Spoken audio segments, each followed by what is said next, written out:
Oh, hello everyone. Welcome back.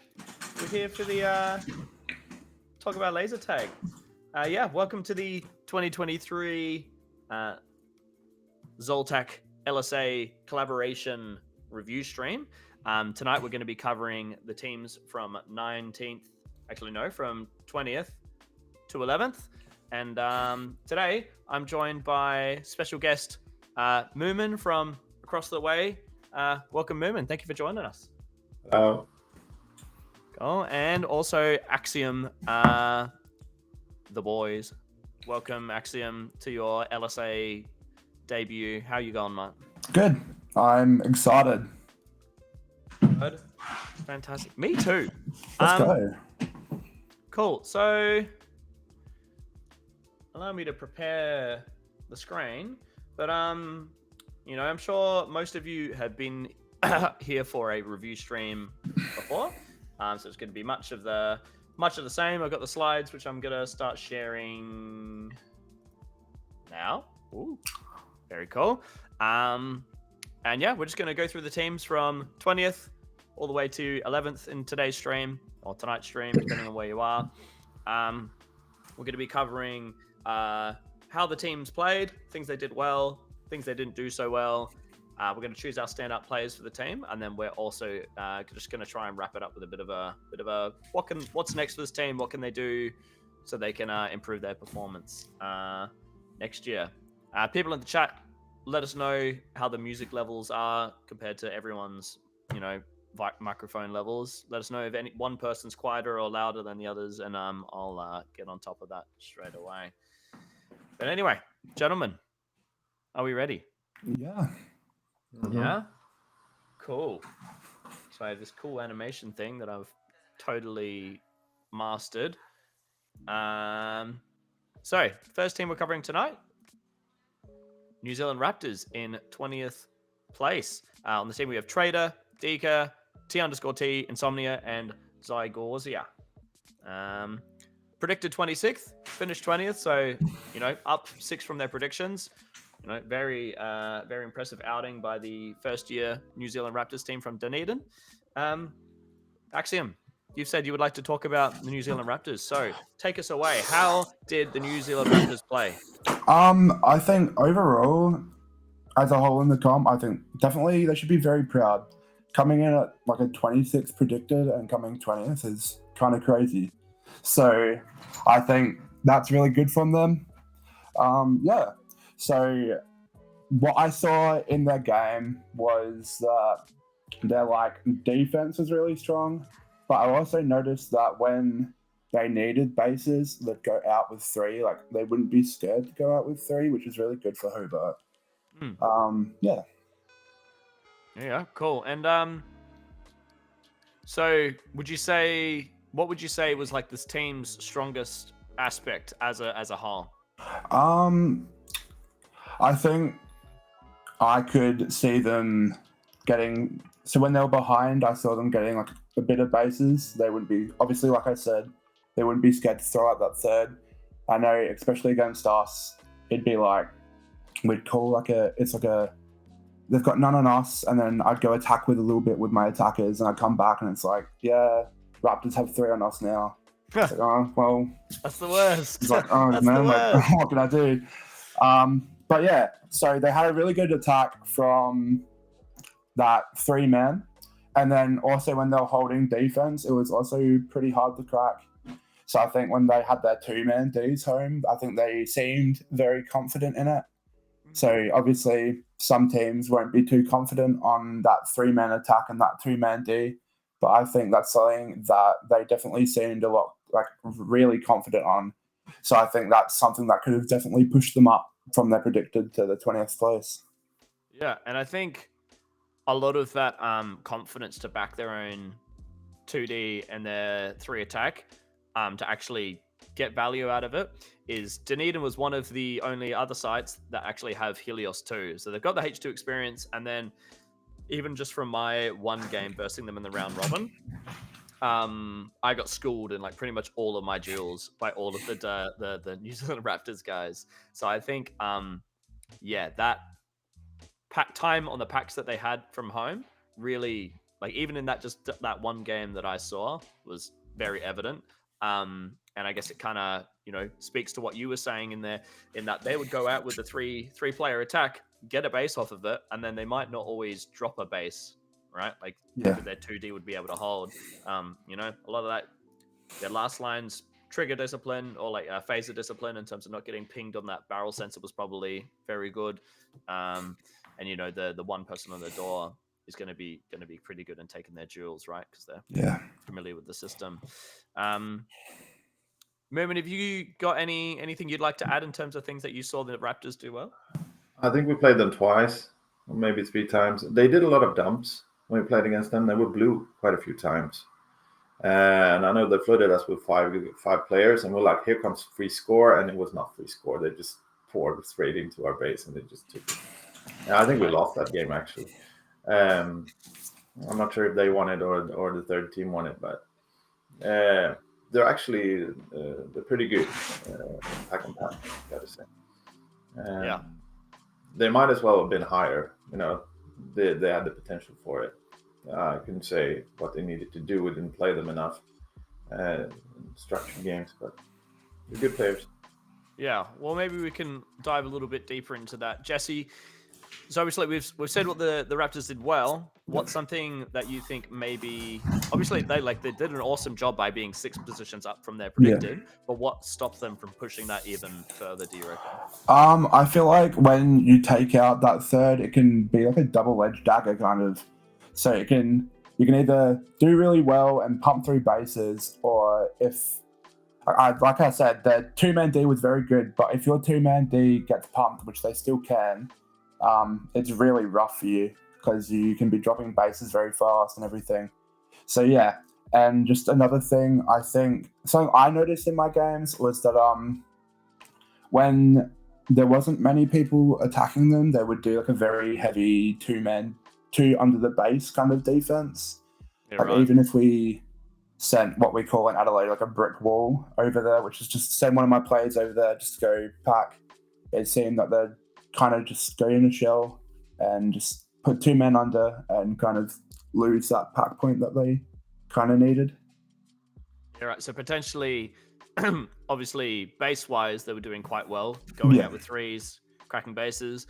Their field points would have been decent. In fact, we can have a look at their tag ratios and stuff now as well. Tag ratios are almost across the board, like at that one, like obviously just under for most of them, but they're winning at least doubling most of the time, which is going to be decent for their field points. But maybe one of the maybe I think we've got a couple Raptors guys in the chat. Maybe you can speak to this, but one of the things they didn't do so well is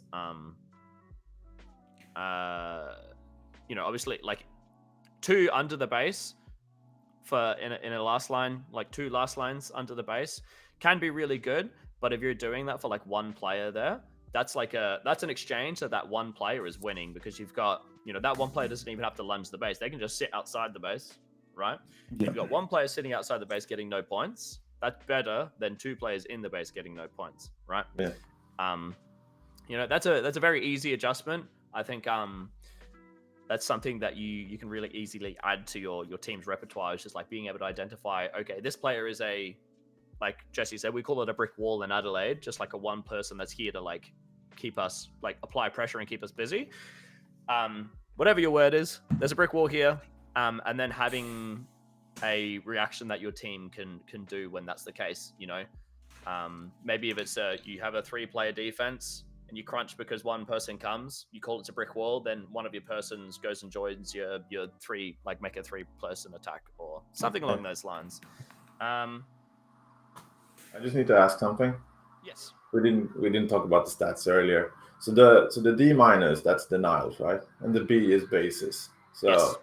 They have a few players that have more D minuses than bases. Does that mean that on average they get denied 1 shot per base they take, or how should we interpret that? That's pretty high actually. So I should have asked before, but Yeah, so I think it's not necessarily a ratio of like denies versus bases they got. It's just if we look at Trader, for instance, on average, he put 1.57 shots into a base every game. And that ended up being a denial. Yeah. I don't think that accounts for successful base shots. Oh, that would be a weird stat in that case. That would be. Yeah, I know, right? All right.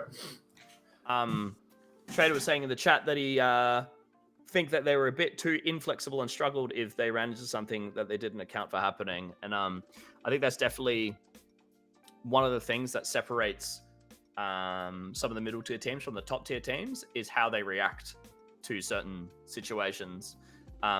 There's a bunch of middle tier teams where if things are going their way, right?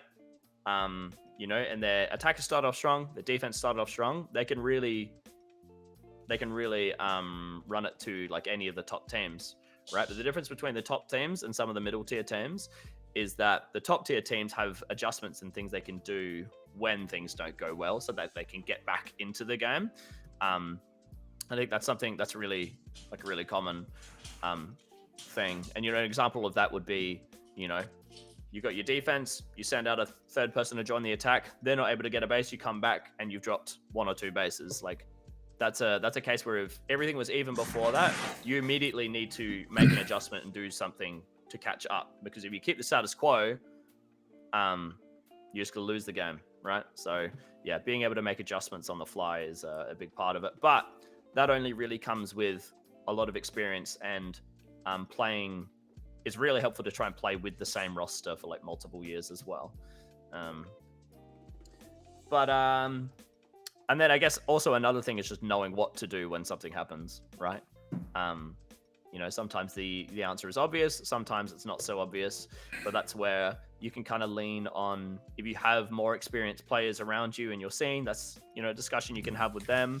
Or if you don't, that's just where you kind of got to, play around, make mistakes. Don't, when X happens, not do anything and go like, what do we do? When X happens, like try Y. And then you can talk about it afterwards and be like, okay, Y definitely doesn't work, so let's never do that ever again because that was bad. And then you try a different reaction, and eventually through trial and error, making a bunch of mistakes, you can kind of hone that in. But in terms of standout players for both of you, obviously I won't comment just because I only versed the team once, and I'm not just going to make up a pick for no reason. But Mumin and axioM, it's weird calling you axioM. Who is your standout player for the team? Do you want to go first, or you want me to? Yeah, sure, go. Zygo. I think definitely being the lead attacking player, it was so impossible to hit her out of red base. I could not do it. I swear I was hitting her, but I just couldn't. I don't know why. I couldn't get in, couldn't get the base. So yeah. I don't know if that's me, but I'm not going to say that's me. I think that's her being a cracked last line. So that's my pick for my standout player. Most of the time, whenever I choose a stand-up player, it's whoever everyone has like a boogeyman player on a team, and yeah, they always end up being like I can't go past like the one that just like every single time just ruined me, right? Yeah. So that's it's hard to say that they're not when they've just kept you out their base for like 2 minutes, 3 minutes. Yeah, Mumin, who's your pick for a stand-up player? Yeah, I would say Trader. Like the times we played against them, it was a lot of dumps, it was a lot of chaotic games, but he's pretty good at that. Like it's I would have to say, like he was. I don't know. We ended up at the same spots a lot of times, and he's actually really good pack player. Yeah. He's been so he's been playing for. I had the pleasure of joining him and Popeyes for a New Zealand Invites stream, so learn a bit about him there. But yeah, this was his first year at Nationals, but he's been playing laser tag for like quite a long time, like 2015 I believe he said, and obviously he's been doing like the New Zealand Invites and stuff like for a lot of years. So yeah, don't be fooled, there's a rookie player and there's the rookie player that's been playing for a long time that just hasn't made the trek to Nationals yet, right? So definitely two respectable picks for stand-up player. Well, I guess just to round up the conversation, what do you guys think? Like, what's a one or two very tangible goals that this team can, if provided they stay with the same roster, that they can strive towards to really improve their result going into next year? I just think if they work on that kind of positioning that I was talking about, how they're playing the two under and not getting many pack, if they can start pushing out a bit more and getting that pack, I think they could climb a whole lot of places. They could, and especially if they stay together as well, that this team could definitely look really scary in the future. Even in Aubrey, they could look scary if they improve. Yeah, Mumin, you got anything to add? I was going through my notes. I think we played them twice. Once was a dump, and once was we were blue or they were blue, and we're not really good at blue. But I don't know. Maybe like they are the only team we played that did a dump from the get go. I think like from first, second. I never think that's like a good plan. It's a toss up. Like trying to maintain structure. Well, that's the only thing from that game that I sort of can say. Like, you should read the game before you go into a dump. Yeah, that's it. Yeah, that's the one. Yeah, I think just from what the boys are saying, I think the New Zealand Raptors will get a lot out of just building team-based reactions on what they should do when things happen. And that not necessarily having to be called by the in-game leader or captain is also a really big thing, right? Because if your team only makes decisions and makes changes and reactions because your captain orchestrates it, there's going to be a bunch of missed opportunities, and it's going to become extremely stressful for the captain as well, right? So I would encourage the team to drill hard and like really build good reactions to just like the basic things that we see. Like what does the team do when we see a dump? What does the team do when they dump to them, when they dump to us? What does the team do? What does the defense do when one person comes to the base that's obviously just there to apply pressure, right? And that being able to, that reaction happening without the captain actually having to call it is it's one of the things that separates like the best teams from the rest. So with that, obviously the pack skills are super good. I think everyone kind of got romped in a few duels by these guys. So yeah, best of luck to the New Zealand Raptors. Hopefully we see you in some form in future years. Cool. Let's move on. I'm going to do the transition. Our 19th place team, we had Leviathan. So we had Nightmare Rose, Tuscan, Sirical, Oddity, Yazbekistan, and Trav. Boom. Predicted 19th, finished 19th. I think they were one of the few teams that were actually predicted correct. So, win for LSA rankings. Well done. Yeah, I think that's that outside of like the drop from round robin to Cascade 1, just climbing those like couple positions is like really what you want to see from any developing team, right? Because that means that you're on the right track and you're doing the right things to improve. And then it's about going back to training and then starting that ladder like a little bit higher. And then when suddenly you're climbing your 2 spots every stage, and then you're ending up in the top 10, and then suddenly you're ending up in top 5, making a grand final. Who knows? That's a really good. That's just like something I really like to see when I see this graphic that Whamfox has done up. Thank you, Whamfox. Seeing that steady climb. But enough from me. axioM. What can you tell us about what the Leviathan guys did? What did they do well, and how did they play? Yeah, so Leviathan this year, they were practically the same as last year, I believe, and they looked a lot more sturdier, I believe, in my opinion, than what they did last year, which is really good. Their defenses were pretty solid. Once again, it's not my stand to comment, I promise. But they looked solid. And they just looked like they were gelling well as a team. I think it's hard to get past a team that's had that kind of experience. I'm not sure if it was the same team in 2020 because I've not been around for that long. But they seem like they've been working together for a while. And obviously Trav, I believe, is the new player who I think he did very well for his first year. Yeah, as I understand it, the core of the team, at least like 3 players, maybe 2 players, but I reckon around 3 players has been the same since at least 2020. Yeah. So they definitely, you get that feel from a team where like the core of the roster has stayed the same for like multiple years. You go like, this feels like a pretty well-oiled machine. You can tell they can kind of trust each other as well with like how they play and how they move around and where they position. So it's like really good if they can keep going. Cool. Mumin, did you get the chance to verse the Leviathan guys much? Can you tell us about how they played? I think we played them once. It was really hard to. I'm trying to remember.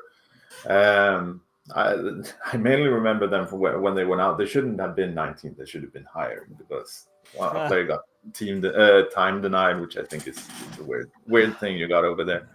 I wasn't gonna bring it up, but yeah, I was gonna bring it up in the next part. Don't worry. All right, we'll circle back to that in a bit when maybe we're talking about improvements to make. But yeah. All right. Yeah. Cool. But yeah, you only versed the team once. You were saying? Yeah, I think so. And I remember they played a pretty basic structured game. Like they played well, but I'm not sure if they lagged in bases. I think we were green that game, and in the mid tier, green was really strong. In the higher tiers, teams knew how to play around it a little bit more, but green base was so dominant in the mid tier. Yeah, 100%. I think you can kind of see by this graphic as well, if you look at the bases taken per game, they've kind of got their 3 players in Tuscan Circle and Nightmare Rose getting a lot of bases like every game, at least getting 1. And then the other 3 are at like a 0.3, 0.36 and 0.2 in bases. So maybe when they started the game, they'd start really strong, get their heavy hitters out and get the bases early. But when the game went on, they'd kind of go down, and once the heavy hitters kind of got those bases, and maybe they got stuck. Yeah. I think kind of goes into like what's something that this team didn't maybe do so well. And I think I'll jump in.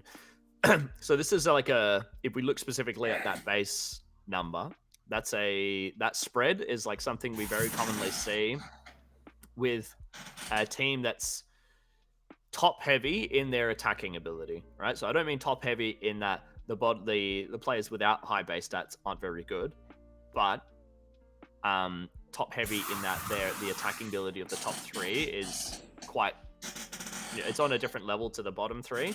And what that basically means is when you go into a game, if it ends up being a low base game, that kind of thing, maybe if we have any Leviathan guys in the chat, they can maybe speak to this, but I would wager this team did very well in low base games, right? But as soon as it blows up into a high base game, and now it's not just like your 3 heavy hitters that are getting bases, you need everyone to be getting bases.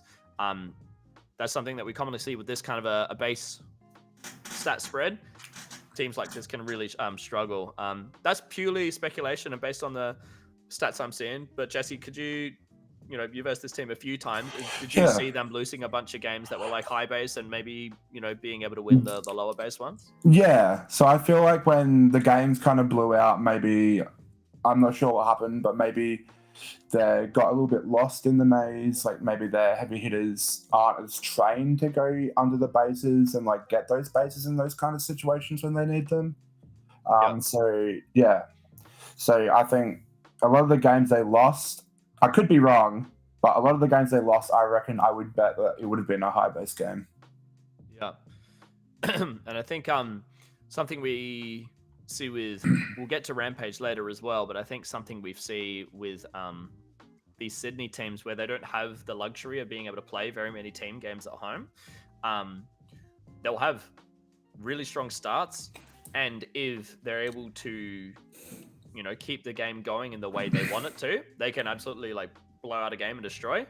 But once chaotic and weird things start happening, and the game starts going outside of the realm that they're comfortable with, we see these Sydney teams kind of tend to struggle to make those adjustments and stuff. And that's kind of what I was talking to about the Raptors before, right? Is having like those pre-programmed team-wide reactions to when things happen. obviously, that's the benefit of like if you are at a site that's got enough teams to play team games. I think that's one of the strengths of being able to team games. Obviously, AVDs are probably the best for like polishing up and working on your fundamental skills, but building those team-wide reactions to when things happen, team games in practice is a great way of doing it. But Mumin, have you got anything else to add on that sentiment at all? Well, yeah, looking at the stats, just trying to think back about that one game, it's really difficult. But I would say maybe it's like a little bit of strangling your own the score of your defenders. Like if you play a really structured game with a good defense, you might not get attacked as much, but then it's really important for your defenders to actually get some score because they have they have tag ratios of like 94 or 84. That's pretty good, but their score ratio is also sort of low. Like it's possible, like with some of these mid-tier, lower mid-tier teams, that the defenders are more focusing on defending the base and not actually scoring while defending the base. Might be it. Like I saw some of that, like in quite a few teams we played against. They were having this really strong defense that was scoring absolutely zero because it was too strong. Nobody was going there.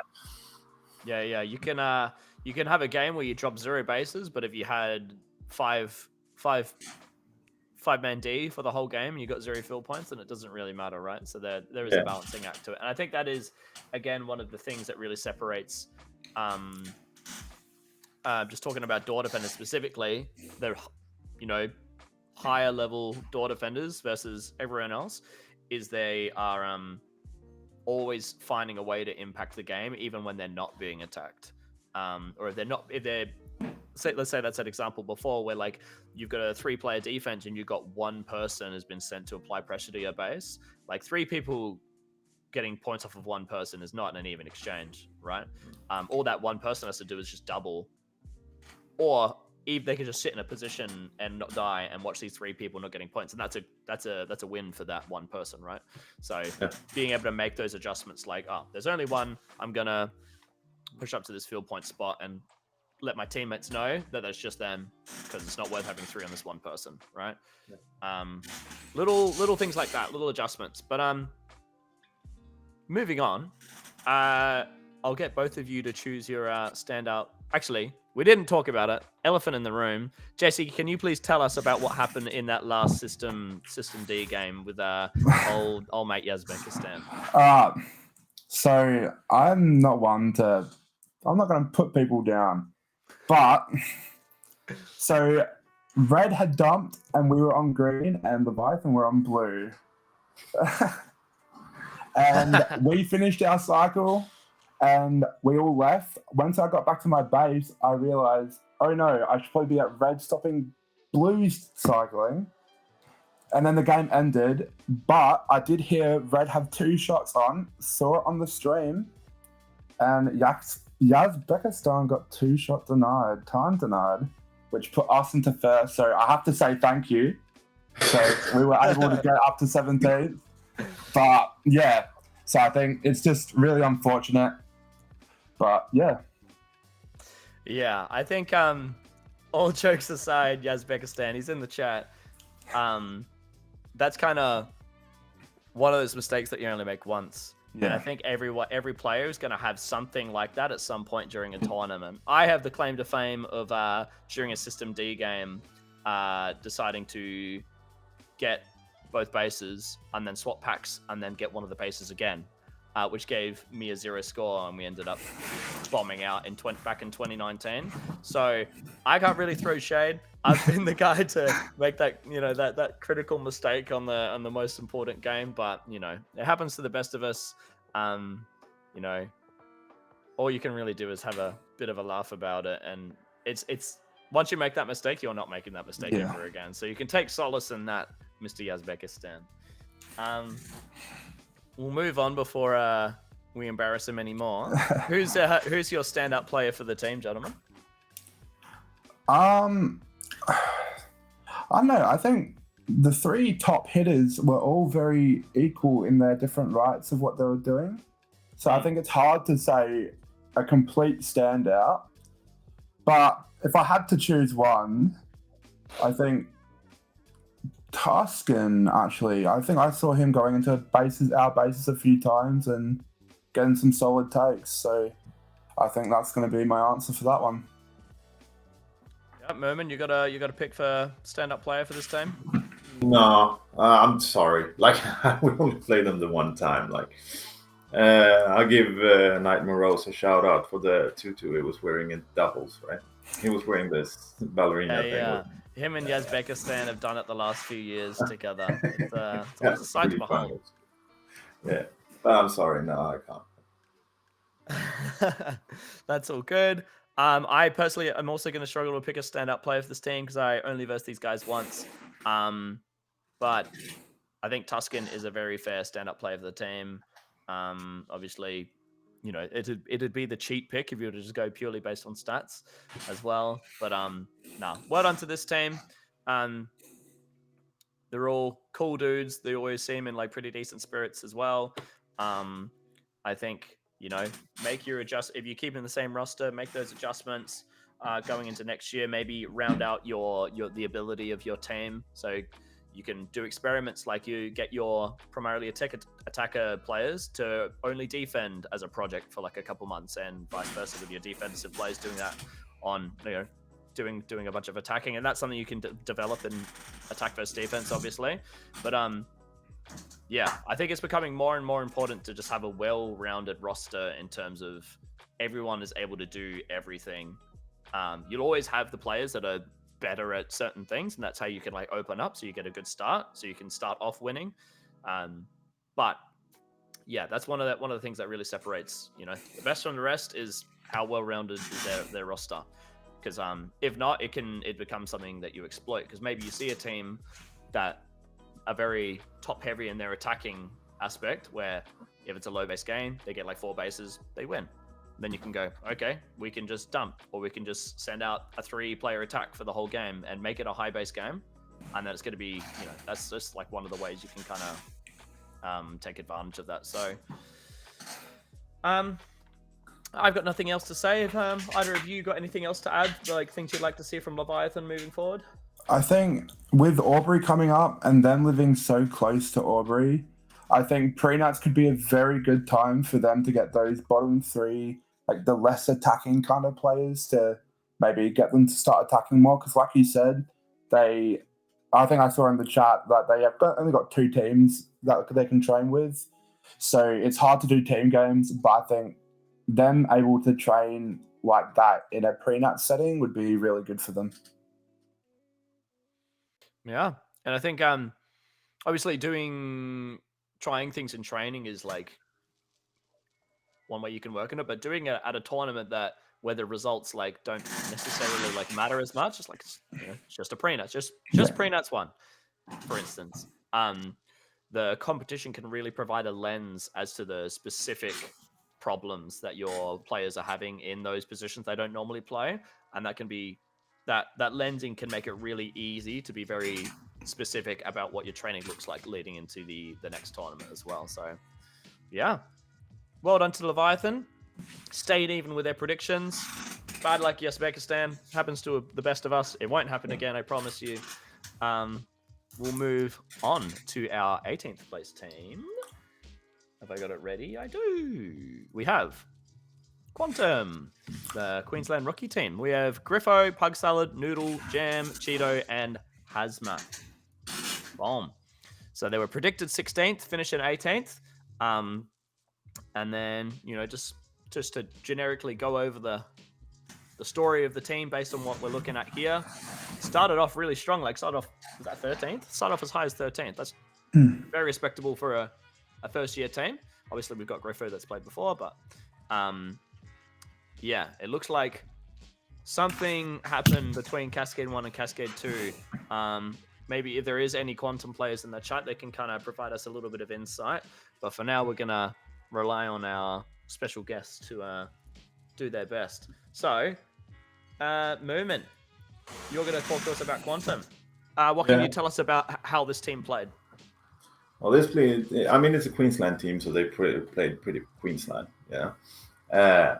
All that comes with it. And we played them a few times. It was really close, like really good games. they're really talented players. Especially like the Pug Salad Noodle attack duo, really strong. Would you mind flipping the page, actually? Yes. Oh, you. Thank you. and Cheeto Griffo and Hazmat were in the defense, and Noodle Pug Salad Jam were sort of playing attack. Well, not at the same time, of course. And like they were like, I don't know who's who of the Pug Salad Noodle duo, but they always in the attack they always more or less got the base. Like their attack was so strong, they cracked bases like crazy. Pug Salad really good, and also really structured in the defense. Like most of the games we played against them were really low scoring games, like 1 or 2 bases, maybe 3, something like that. But then they had something happened after Cascade 1. I'm not sure what. They had this incident with the replay against Dragons. I think they beat the Dragons, and then there was a replay was called, and at certain times the team seemed a little bit upset. So I think the thing that sort of hurt them a lot was outside the arena. It's speculation, of course. I wasn't in their team meetings. I have no idea, but it felt like it. Felt like some really talented people that needed, like, maybe someone who's a little bit more experienced or older that could sort of, okay, get your heads together. Let's keep doing this. We're in 13th spot. We're doing really good. But and then they ended up in 18th. We didn't even play them in the System D. We expected to be like either that would be like the team for us to have a really strong game against in System D, but we never played them in D because they were ranked in really low. Yeah. So either there might have been an injury also. I'm not sure. I think I was reading in the chat that apparently Jam broke his nose. So yeah, that's true. That's true. That might be it then, because something happened. Because they were actually, I was surprised. They're really good, especially on the attack side. Yeah. Well, as far as I'm aware, Jam was the one that was like leading the game, and having your in-game leader break their nose. I'm sure he probably ended up sitting a bunch of games, and then breaking your nose kind of sucks. Makes it hard to breathe and stuff. All right. If you were to choose any of your players to break their nose, your in-game leader is like the last person you would choose, right? But I would say they are really strong. What I would say is that, like, I felt sometimes their defense didn't pack as much as they could have. Like, if you compare to the other Queensland teams, almost all the players are getting pack points in some way. But with this team, it was fairly evident that the attack was getting a lot of score, defense not so much. So it wasn't the everyone's floating kind of thing. It was more of a attack defense structure to it, and that's probably the only problem that they actually had, because except for the broken nose part, then of course. But I mean, they deserve to be a lot higher than 18. Yeah, good team. Jesse, have you got anything you'd like to add about Quantum? I think it can kind of come back down to that same thing that I said about Leviathan, about having those 3 heavy hitter players getting bases, and then, like, we can see in the stats here, the last 3. I'm not saying they're last in their team. The last 3 people on this graph have around a 0.5, less than a 0.5 way of bases. So I think they definitely picked it up a lot more than what Leviathan did, because their pack game was just so good. It was so hard to contest them. Every time I tried to contest them, it was so hard. But I think at the end of the day, I think it's the bases once again is what kind of let them down. Maybe it's like a similar sentiment with what we had with Leviathan before, where, like, if you just look purely at the base stat spread, you got 3 players that are obviously getting bases and 3 that obviously aren't getting nearly as many bases. It kind of speaks to what Mumin was saying, where a lot of the games ended up being low base games, which would probably be preferred to them, given how the team is, like, rounded, I guess. But we've got a few Quantum guys in the chat. Is the Quantum team going to be sticking together in some formation, or is it? I guess it's a little early to say, huh? I hope they do. They were very impressive at Hobart. I think if they keep training together, then they could be very good. I think it just kind of speaks to the absolute crucible of talent and cracked players out of Queensland, right? They're just pumping them out like a factory. And I think that's the thing. Sorry. No, you go. All right. When comparing it to Leviathan, and all good and all, but these guys are practicing against like Catalyst and Eclipse. I mean, it's the same, but it's not the same. I think this team should actually add like one of the Eclipse players or something, just for if one of the Eclipse players would be willing to be more like a mentor in the team, this team would be a lot higher. It would crack top 10 probably. I think Mr. Jam in the chat was saying that the team is pretty much splitting because Pug and Noodle are going to Eclipse. And then I guess Eclipse is dropping 2 players. So I guess that kind of thrown everything up in the air for now. Well, who would your pick for standout player be for both of yous? Well, Pug, yeah, he's really good. But on the other hand, Jam, I mean, his broken nose clearly quite an impact. You know? Yeah. So he was doing a lot of things right. So I would say both of those guys. I mean, Pug stats is really impressive. Yeah. Sure. I was going to say Jam as well. He seemed, from what I versed of him, he seemed very hard to stop in that kind of midsection, and as well as like a lead attacking role. I feel like he was causing a lot of problems for a lot of teams in the early game, and then maybe it slowed down, but for sure Jam, obviously, as you can see, the way they kind of declined as he broke his nose. It doesn't help. Yeah. We learned something today. I'm gonna make a pick as well. Pug Salad, Juniors champ as well. Juniors is one of those events that when you've got juniors in there that are like Pug Salad and Noodle, it's gonna be pretty hard. And we've got like all the Cerberus guys as well, like Tiger and Dominator. Yeah. All these really, really, really good young players. Winning a juniors is, it's not easy. So I'll choose Pug Salad for that. And also I'd like to shout out Noodle for my very awkward interaction I had with him where I congratulated him on winning juniors. Not my best moment. I was doing so good. I had a way of the way their hair swished, and I'd be like, okay, that's Pug, that's Noodle. And then the one time I forgot to make that conscious effort to go okay. The one time I forgot, I was congratulating Noodle for winning juniors. So that was very awkward. So I apologize for that. It happens to the best of us. So just to wrap up the Quantum team, what can we say? What's a nice little summary of something that this team can take away from this experience? Obviously, from what we're seeing in the chat, they're not going to be playing together, but maybe on an individual basis, something that these guys can take going into next year. Or you, Jesse? Okay, it's me. Sorry. So to start with, I think obviously they're not going to stay well, but I think having this experience at a Hobart Nationals is going to be so good for them. They know what to expect for next year, and I just think these guys are going to go crazy wherever they go. Like the likes of Jam, Pug, Noodle, or everyone on this team, I think were really good players. Just really, they didn't have that experience to back them up.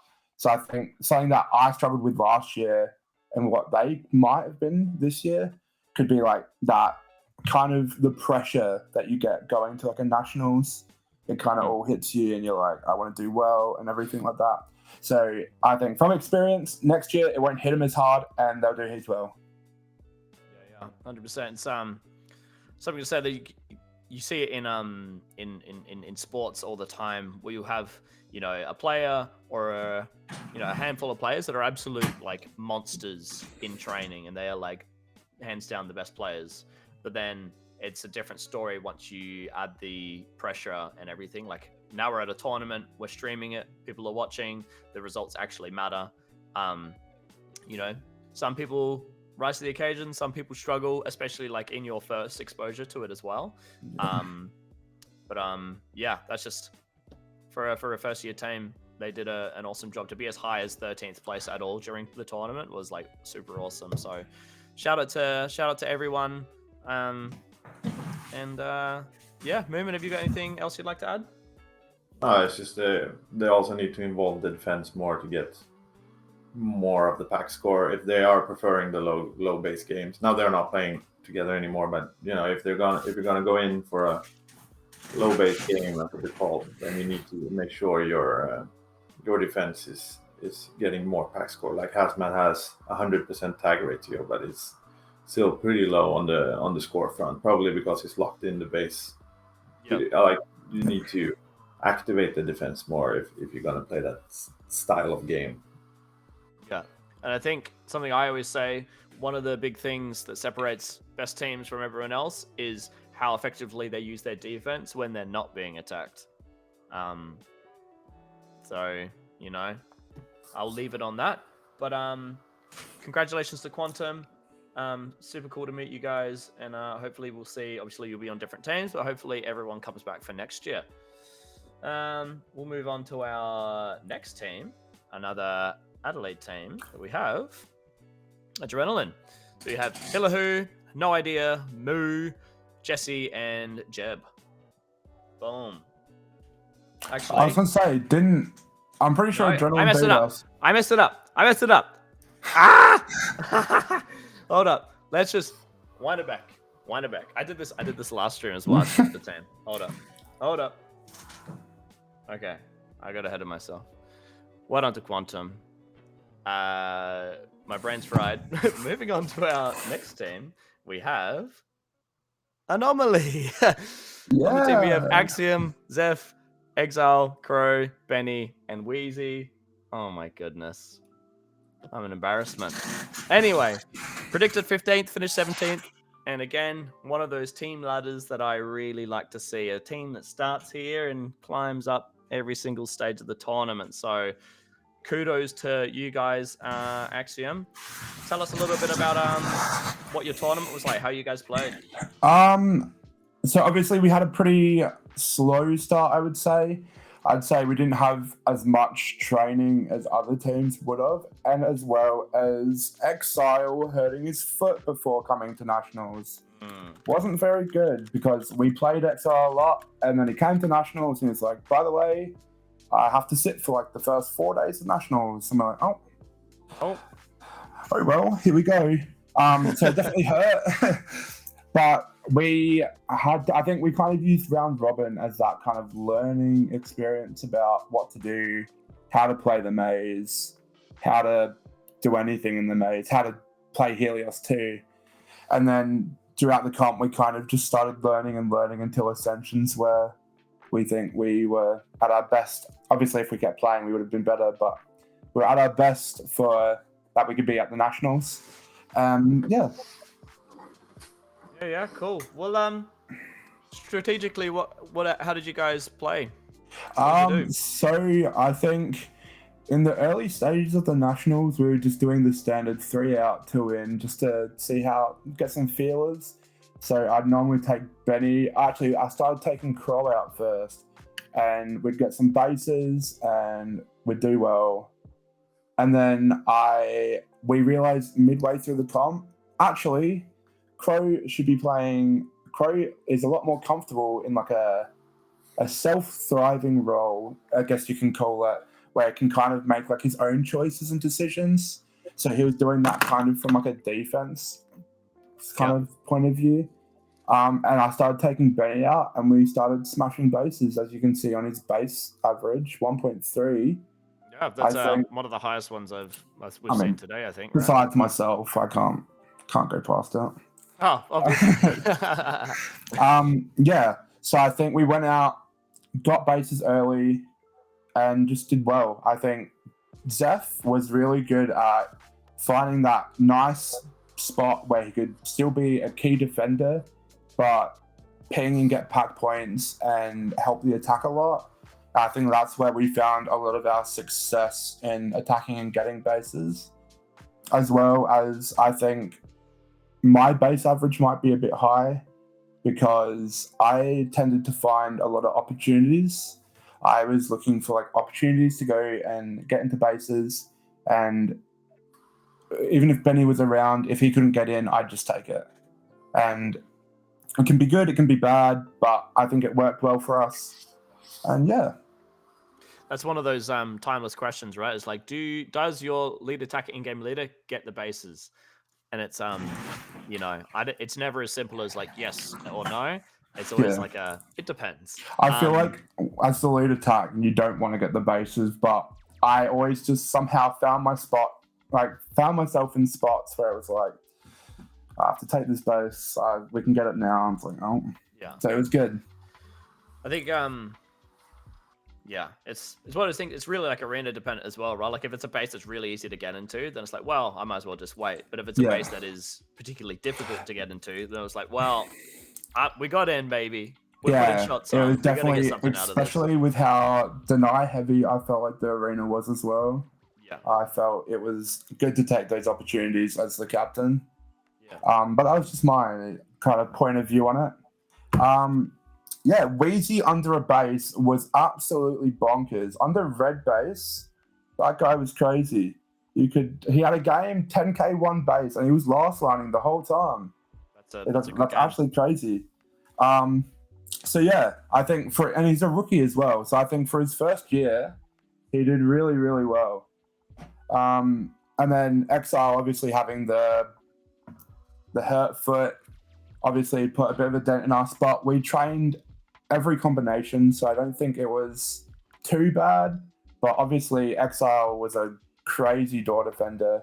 Even with a hurt foot, he was still just like shooting people, winning duels. It was crazy. So yeah.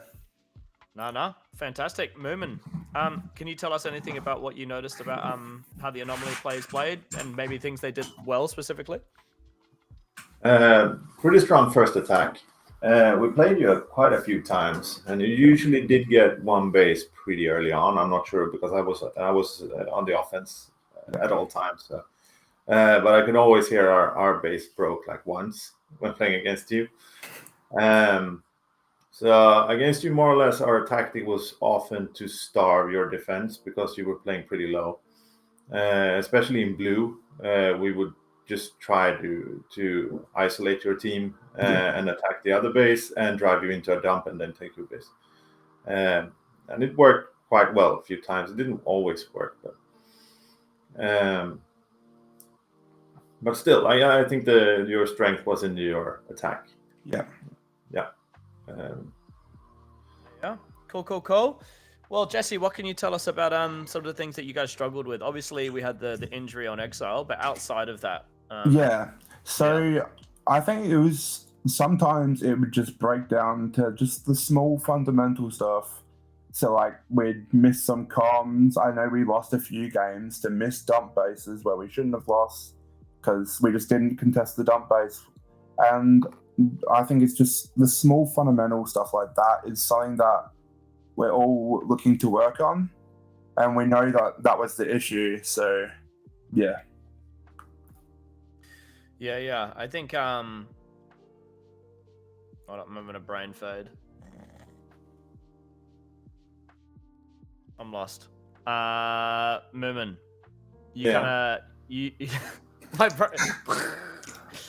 oh my god, I'm having a meltdown. Mumin, what did you notice about things that this team needed to improve on? Because I mean, you're obviously talking about how you guys were kind of able to deal with them. What recommendations would you make to them to be able to fix that?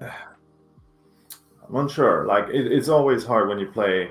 Like I think the games you played against us was one of those where you were supposed to be in third in Cascades, if I'm not mistaken, and you had a blue draw in D when we played you. But and when I look at the stats here, I mean all the players are pretty involved in almost everything. So yeah. it's hard to say, but against our team, that's the only thing I can speak for is that your defense we were able to push it down, and then just leave it at that. You didn't push out as fast as. So I could just bounce and do brick wall, as you call it, on your base, and then actually leave and come back in 30 seconds, and your defense was slowly pushing up instead of quickly just following me. That's the only thing I can say, really. I feel like with our dumps as well, when you were saying that you were forcing us into those dump situations, we definitely talked about dumping and everything, but I feel like once it came into the game, a lot of the times we just kind of crumbled, and our like dump structure that we planned would kind of fade, and then we'd kind of crumble, and then that's when it kind of went down the hole. And yeah, and that's the thing with dumps, right? They are like the single most chaotic strategy you can pull in a game, and it being chaotic, if things just happen to line up and go well, you can have an absolute monster game where you pull out a dump, but it's hard to make that a consistent result given how chaotic it is. So I think a big part of trying to make dumps a more reliable, like less of just like a Hail Mary and more of like a calculated response to something that's happening, is having those defenses, like your dump structure set up so that you don't have, like easily exploited dumps, like everyone just happens to be on the one door and there's just one dude that's plugging everyone in the back. Well, if you set up your structure in a way that is like mitigated, you can get a lot more out of those. But yeah, just one of those things. In practice, a lot of people know what they probably should do, but it becomes very hard to pull it off in a game with the pressure of nationals and all of that stuff. But ultimately, just comes out to repetitions, right? You gotta get the repetitions of stuff until it gets to the point where, like, even under the highest amounts of pressure and stress, it's so well drilled that you're able to your team you call dump Jesse, and the team goes boom, and they set up. Like, you don't have to micromanage, like, okay, you go there, or you go there, you go there. It's just like the team knows what the response is and how to do it. Boom, there we are. So but yeah, I think it's a little bit different, like when a lot of the times when mid-tier or lower tier teams dump, it's an expression that the other teams are a little bit too strong. Like when a top level team dumps, it's a different meta. Yeah, you know what I mean. Well, like I agree with you, but it's not the same for I guess the difference is, if you are dumping because you're like really losing the game, you're probably not going to be able to pull it back anyway. But yeah, it's kind of, you might as well go for something, right? It's like if you keep the status quo, you're going to lose anyway, so you might as well go for something. But yeah, well, Mumin, I'll get you to start off by choosing a stand-up player for the team, and then Jesse, you pick one, and then I'm going to pick one as well. Oh. Or you, Mumin. Yeah, I actually pick axioM because you're really good at breaking bases, and you're also pretty hard to get out once you get in. Thank you. Especially around red. You're strong around red. Yeah. Green is more of a leap. Yeah, but in red, I was really impressed with that. Only a few times I actually did play defense. Yeah, cool. Jesse, who's your pick? Yeah, I can't pick one. I think all the boys on this team did insanely well this year. From when we went last year, 21st out of 24, there was 3 of us on that team with me, myself, Zeph, and Crow. I think we've just improved so much, like so much, and it's so good. But if I had to pick one, I think it'd have to be Benny. Benny is just too goddamn good. He's fast. He's not like one of those fast players, but he's good with his movement. He will shoot you. He will own you anywhere you go. He's done it to me. He's done it to everyone in Adelaide. So Benny's my pick. And I think I have to mirror the Benny pick as well. Not only has he really proven himself, even at the nationals level, that he can, obviously we cop it at home. You know, I think I'm like over 10 in duels against Benny on a panel at the moment. But being able to apply that again at nationals, and you know, he's really shone through. But I think the biggest thing for me with Benny is just like his attitude, right? He's so young, he's like 15, but he's got one of the most level-headed. He's one of the most level-headed people in Adelaide, and one of the best attitudes about the game and everything. So I think that's more than anything, that's why Benny would be my pick for standout player. So well done, Benny. Well done, Anomaly. I think, yeah, obviously you guys finished 17th out of 30 teams, and last year you finished 21st out of 24 teams. So like it's not even like you came 17th out of 24 teams. Like there's even more teams. So like the 17th this year means more than the 17th did last year because there's more teams, right? So it's a big jump, and I'm looking forward to, hopefully, obviously Adelaide, it looks like quite a few things are going to be shaking up, but I'm sure there'll be some version of the Anomaly team together, and I'm really looking forward to see what you guys do. And I think the improvements you make kind of speak to the effort that you guys put in and being specific about your training and stuff, and it really showed. Yeah. So well done. Anything else we'd like to say about the Anomaly guys before we move on? No. Mumin? Not really, no. No worries. So I've already spoiled it. I mean, I guess less spoilers because we all know the positions. But in 16th place, we had Adrenaline. On the team, we have Hillahu, No Idea, Moo, Jesse, and Jeb. Predicted in 18th, finished 16th, so there were 2 up from the predictions. Very groovy. This team had a bit of a wonky ride. Who's talking about them? I actually am. My goodness. Yeah, and I think I was kind of saying before the stream that I feel like when you see a ladder like this, you know, just to look at it at a very surface level, you can kind of probably safely assume that the team is inconsistent, right? They can have really high highs, but they can have some really low lows. And I think from watching them at nationals, playing against them at training and stuff, this is definitely it kind of rings true, I guess. You know, Adrenaline, when they're on and everyone's on, everyone wants to be there, everyone wants to play, everyone's doing what they're supposed to be doing. They can really bring it.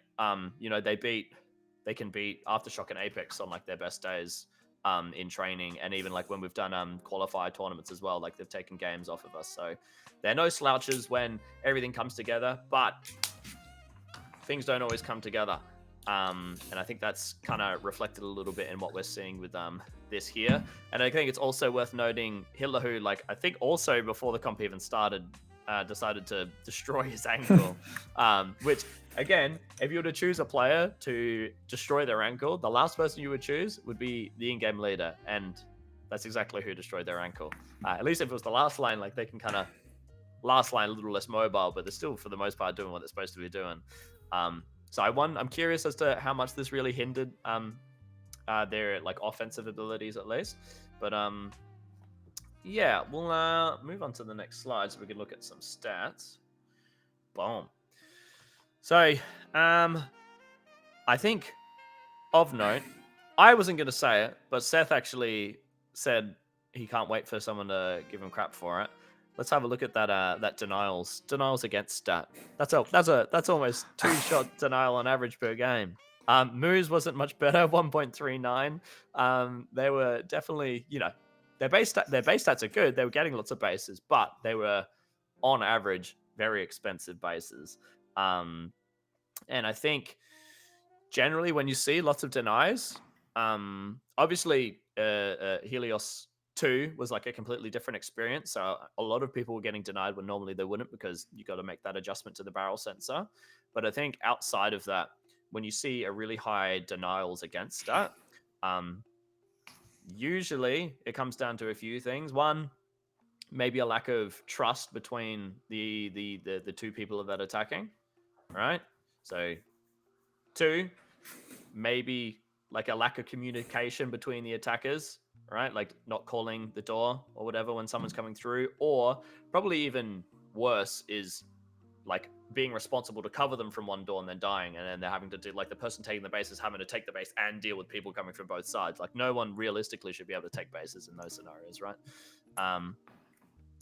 And I think from like watching the like reffing a few of their games as well, that's kind of, and also just knowing like what happens at training, there was a bit of that. So I think if we're just going to look at the team on a whole, in terms of how they played strategically, I'm sure Mumin and Jesse will be able to back me up, because obviously I versed Adrenaline at training, but I versed them once at nationals, so I can't really speak specifically to how they play. But based on the stats, we have another team that they've got a very top heavy in terms of where their bases are being. They are like they've got no idea in Mua getting all of their bases. But the rest of the players were struggling to get bases, and you end up with that situation again where if the game is going well, it's a low base game. You know, the team's got good field points, right? Like the average scores across the board, despite like the base stat for the last three not being super good, the average scores are all pretty respectable, so they're all field pointing pretty decent. When that's happening, low base game, your two heavy hitters get their bases, boom, that's a win. But as soon as it breaks outside of that, into a chaotic game, or even less than a chaotic game, just like a high base game, that's typically where you see like just base of the base stat there. That's where teams like this will really struggle. But Jesse and Mumin, what can you say about what can you speak to about that? So obviously with No Idea's high deny average, I think it was clear that he might have been running into the bases and just shooting it. If he gets it, that's a huge base for them. But if we look at the deny average stat, it doesn't look like he got it. But I think the others were doing really well. Like we can see Jesse on a 1.13 tag ratio from last line, sorry. So I think that indicates that he was doing really well. Janaea is, sorry, I know them by their first names. Jeb doing really well with that deny. Like she's getting the deniers of one deny per game. I think she was smashing it on defense. So yeah. Yeah. I think I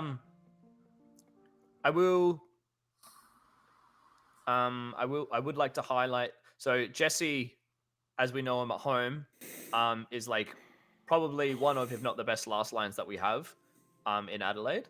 The 1.13 tag ratio is like decent, but when we look at the stats of like some of the other last lines, particularly like when we get to Whip It for Albury Outlaws, like they're usually sitting at like a 1.3 and up. So the 1.13, I think speaking with Jesse afterwards, I think particularly on the last day, he was really struggling with making the adjustment of like the not getting hit on the barrel sensor.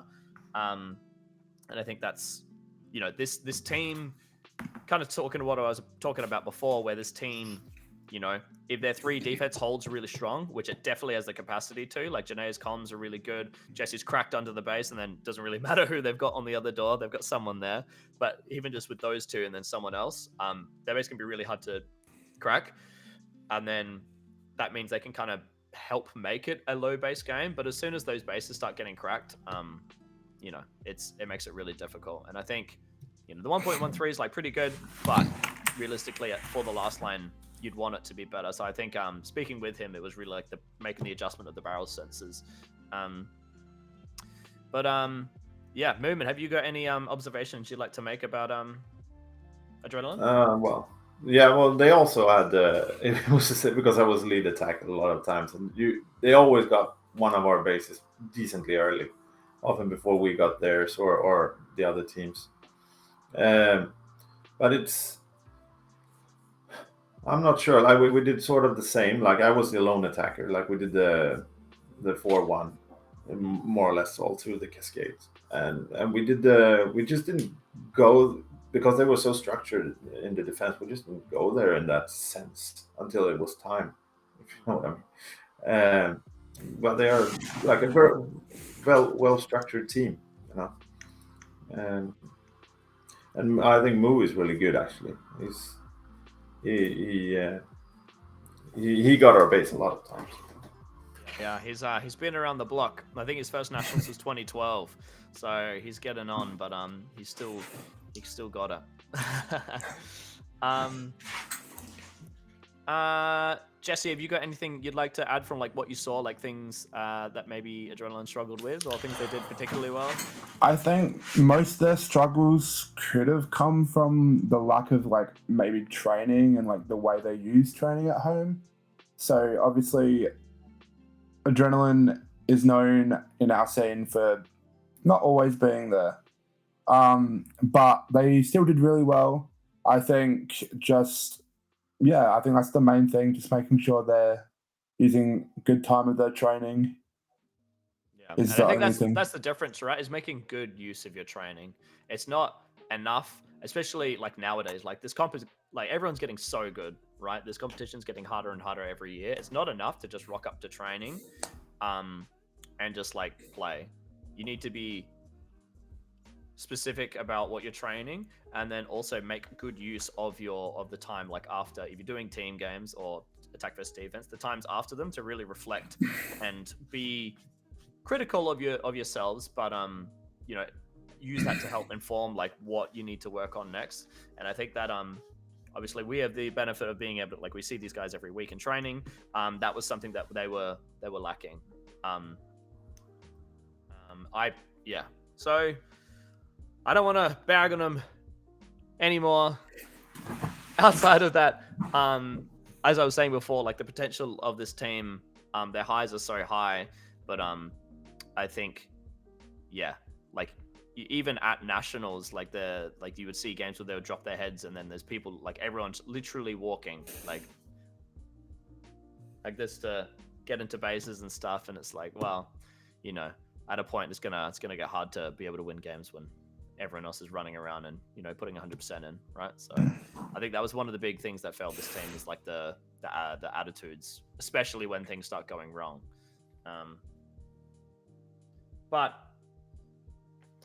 anyway, alas, it's been a bit very negative for this team. Let's talk about a stand-up player. Mumin, I'll get you to start off. Who's your stand-up player for the Adrenaline team? Yeah, it would be Moo for me. Really good attacker. And they always seem to get our base. Mm-hmm. Even if it was a bit expensive sometimes, but... Yeah, well... No. You miss every shot you don't take, man. You miss every shot you don't take. I respect it. Jesse, or axioM, who's your pick for stand-up player? I think No Idea definitely brought the score to some of the games. So obviously with his high deny average, he might have been lower, but I think in the games that they won by a long margin, he was pulling really high, decent scores, and he was doing really well. And as well as Jeb in the defense, I saw Lola and said Jeb was a sleeper OP on this team. So she was crazy in the defense, getting a lot of denies. We saw her walking out with so much pack. It was crazy. So I think No Idea and Jeb for me. Yeah, fantastic. Ooh, it's hard to pick sometimes, isn't it? Oh my goodness, this is hard. Once again, I'm gonna make my pick less based on in-game things that I saw, and not this, like, I'm gonna pick Jesse. Jesse did absolutely have some very, very, very good games, right? So like, don't let the stats fool you. He absolutely had some games in last line, which was his main position, where he absolutely wiped the floor with everyone. Obviously struggled a little bit making the adjustment to Helios 2. Maybe there was some other stuff going on. We weren't in the team talks, as Mumin was saying before. But the big thing for me is like the attitude inside and outside of games. Like even when the games are going bad, in the game, he was not one of the players that would drop their heads. In the team talks afterwards, though he's on the quiet side, he's not trying to not be a negative Nancy about stuff. And I think it's really important to like the mental part of this game is like so important, especially at nationals when it's a marathon tournament. Everyone's getting tired. There's so many games, there's so many breaks and stuff. Like the being able to stay positive and keep everything flowing is really important. So I'm going to pick Jesse for my standout player. Who'd have thought?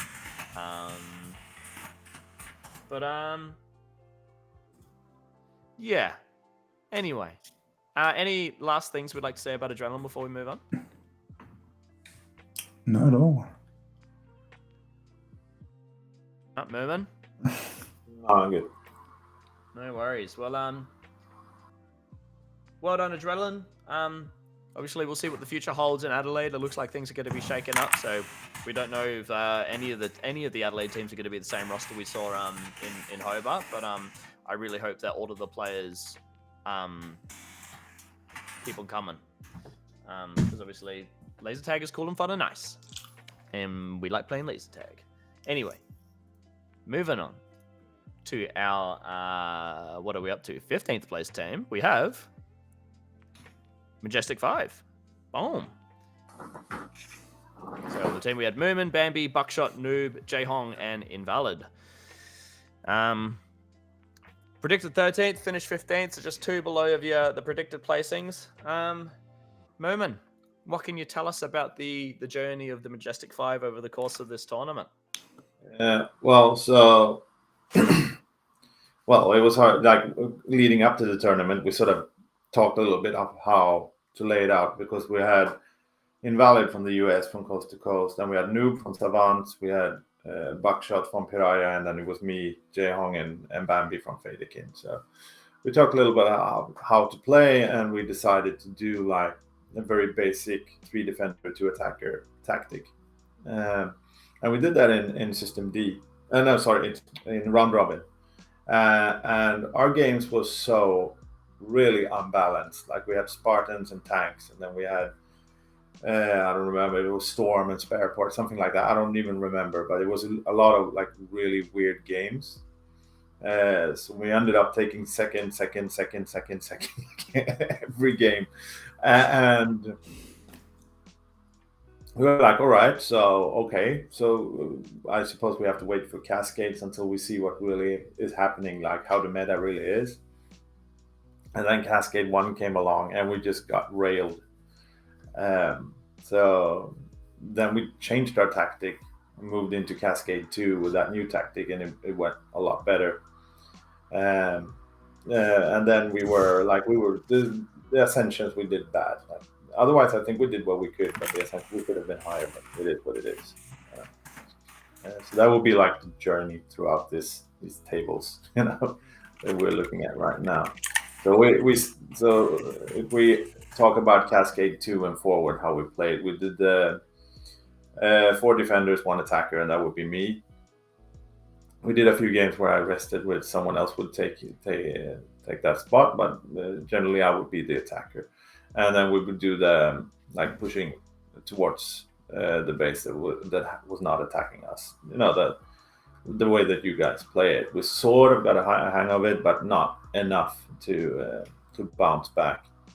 Yeah, but it was good fun. We learned a lot, and I think we did okay. Not the last day, but we did press a few really good teams. I'm really content with how we did. Yeah, I think as a team that didn't really get the opportunity to play together, going to a tournament on settings you don't normally play, on a system that's new to everyone, 15th is definitely a respectable placement. I guess. So, what can you tell us about maybe some of the things that weren't working so well? Obviously, we've made a few adjustments across the stages, but yeah, what wasn't going so well for you guys? Well, it took a while until we figured out who should be the last line. And I went to Buckshot, and he did really well from that point. Yeah, he was struggling hard before that because he's a duelist and he's used to the trigger delay, and he just kept doubling or worse. But once he got into the base, he was really improving himself. And Noob was leading the defense. We didn't start with that. We ended with Noob leading the defense, calling for the what we call crashes. Like as soon as our base goes down, we have a crash planned out, like where we go, and in 25 seconds we need the base and then get back again. Yeah. Dangerous, but when it works, it's really solid. Jeong is usually our last line when we play in Fadakin. So he had a hard time finding a good spot, but he did get like a lot of good tag ratios. I mean, he had 100%, which is more what we can say about the rest of us. So he found his spot as well in the end. I would do lead attack, and Jason and Bambi would be in like point scorers in defense. So something like that. I mean, we probably would have needed another 2 cascades to be able to actually have a proper tactic. But and I think when you did that 4-1, were you guys getting bases when your base isn't being attacked, and so they push out to the field pointing spots, and then they see a couple of field pointers see where you are, and they would just like join you for a quick hit or something, or was it something along those lines? Something like that. If we play red, I would be somewhere between blue and green. And if I saw the blue attacking our base, I will have our defender that's leaning towards green, and I would pick him up, and we'll go around to blue, attack with 2 while they are attacking our base, and just take the base.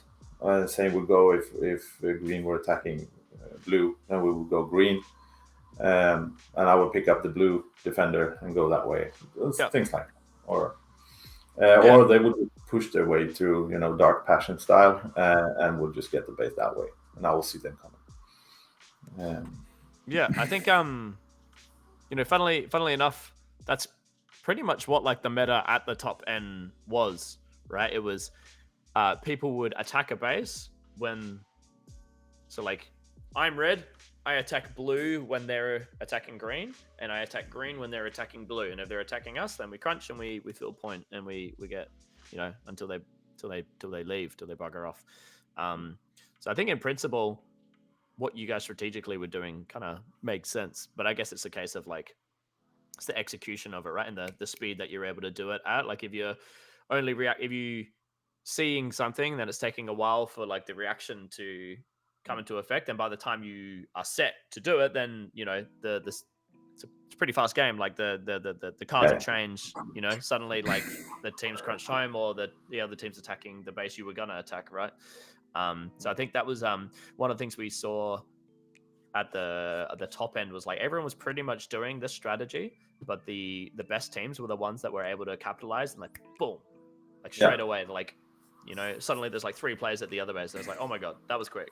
Exactly. But then you also had to reset quickly as well, because other teams would see you attacking them and they would go to do the same thing to you. So you had to get your base and reset really quickly. Otherwise, you might get a base, but someone else would be getting your base, right? So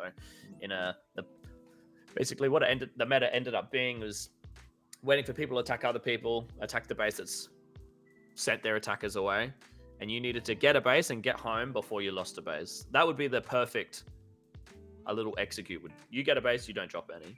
If you got a base and then someone got yours and it's an exchange, cool, that happens.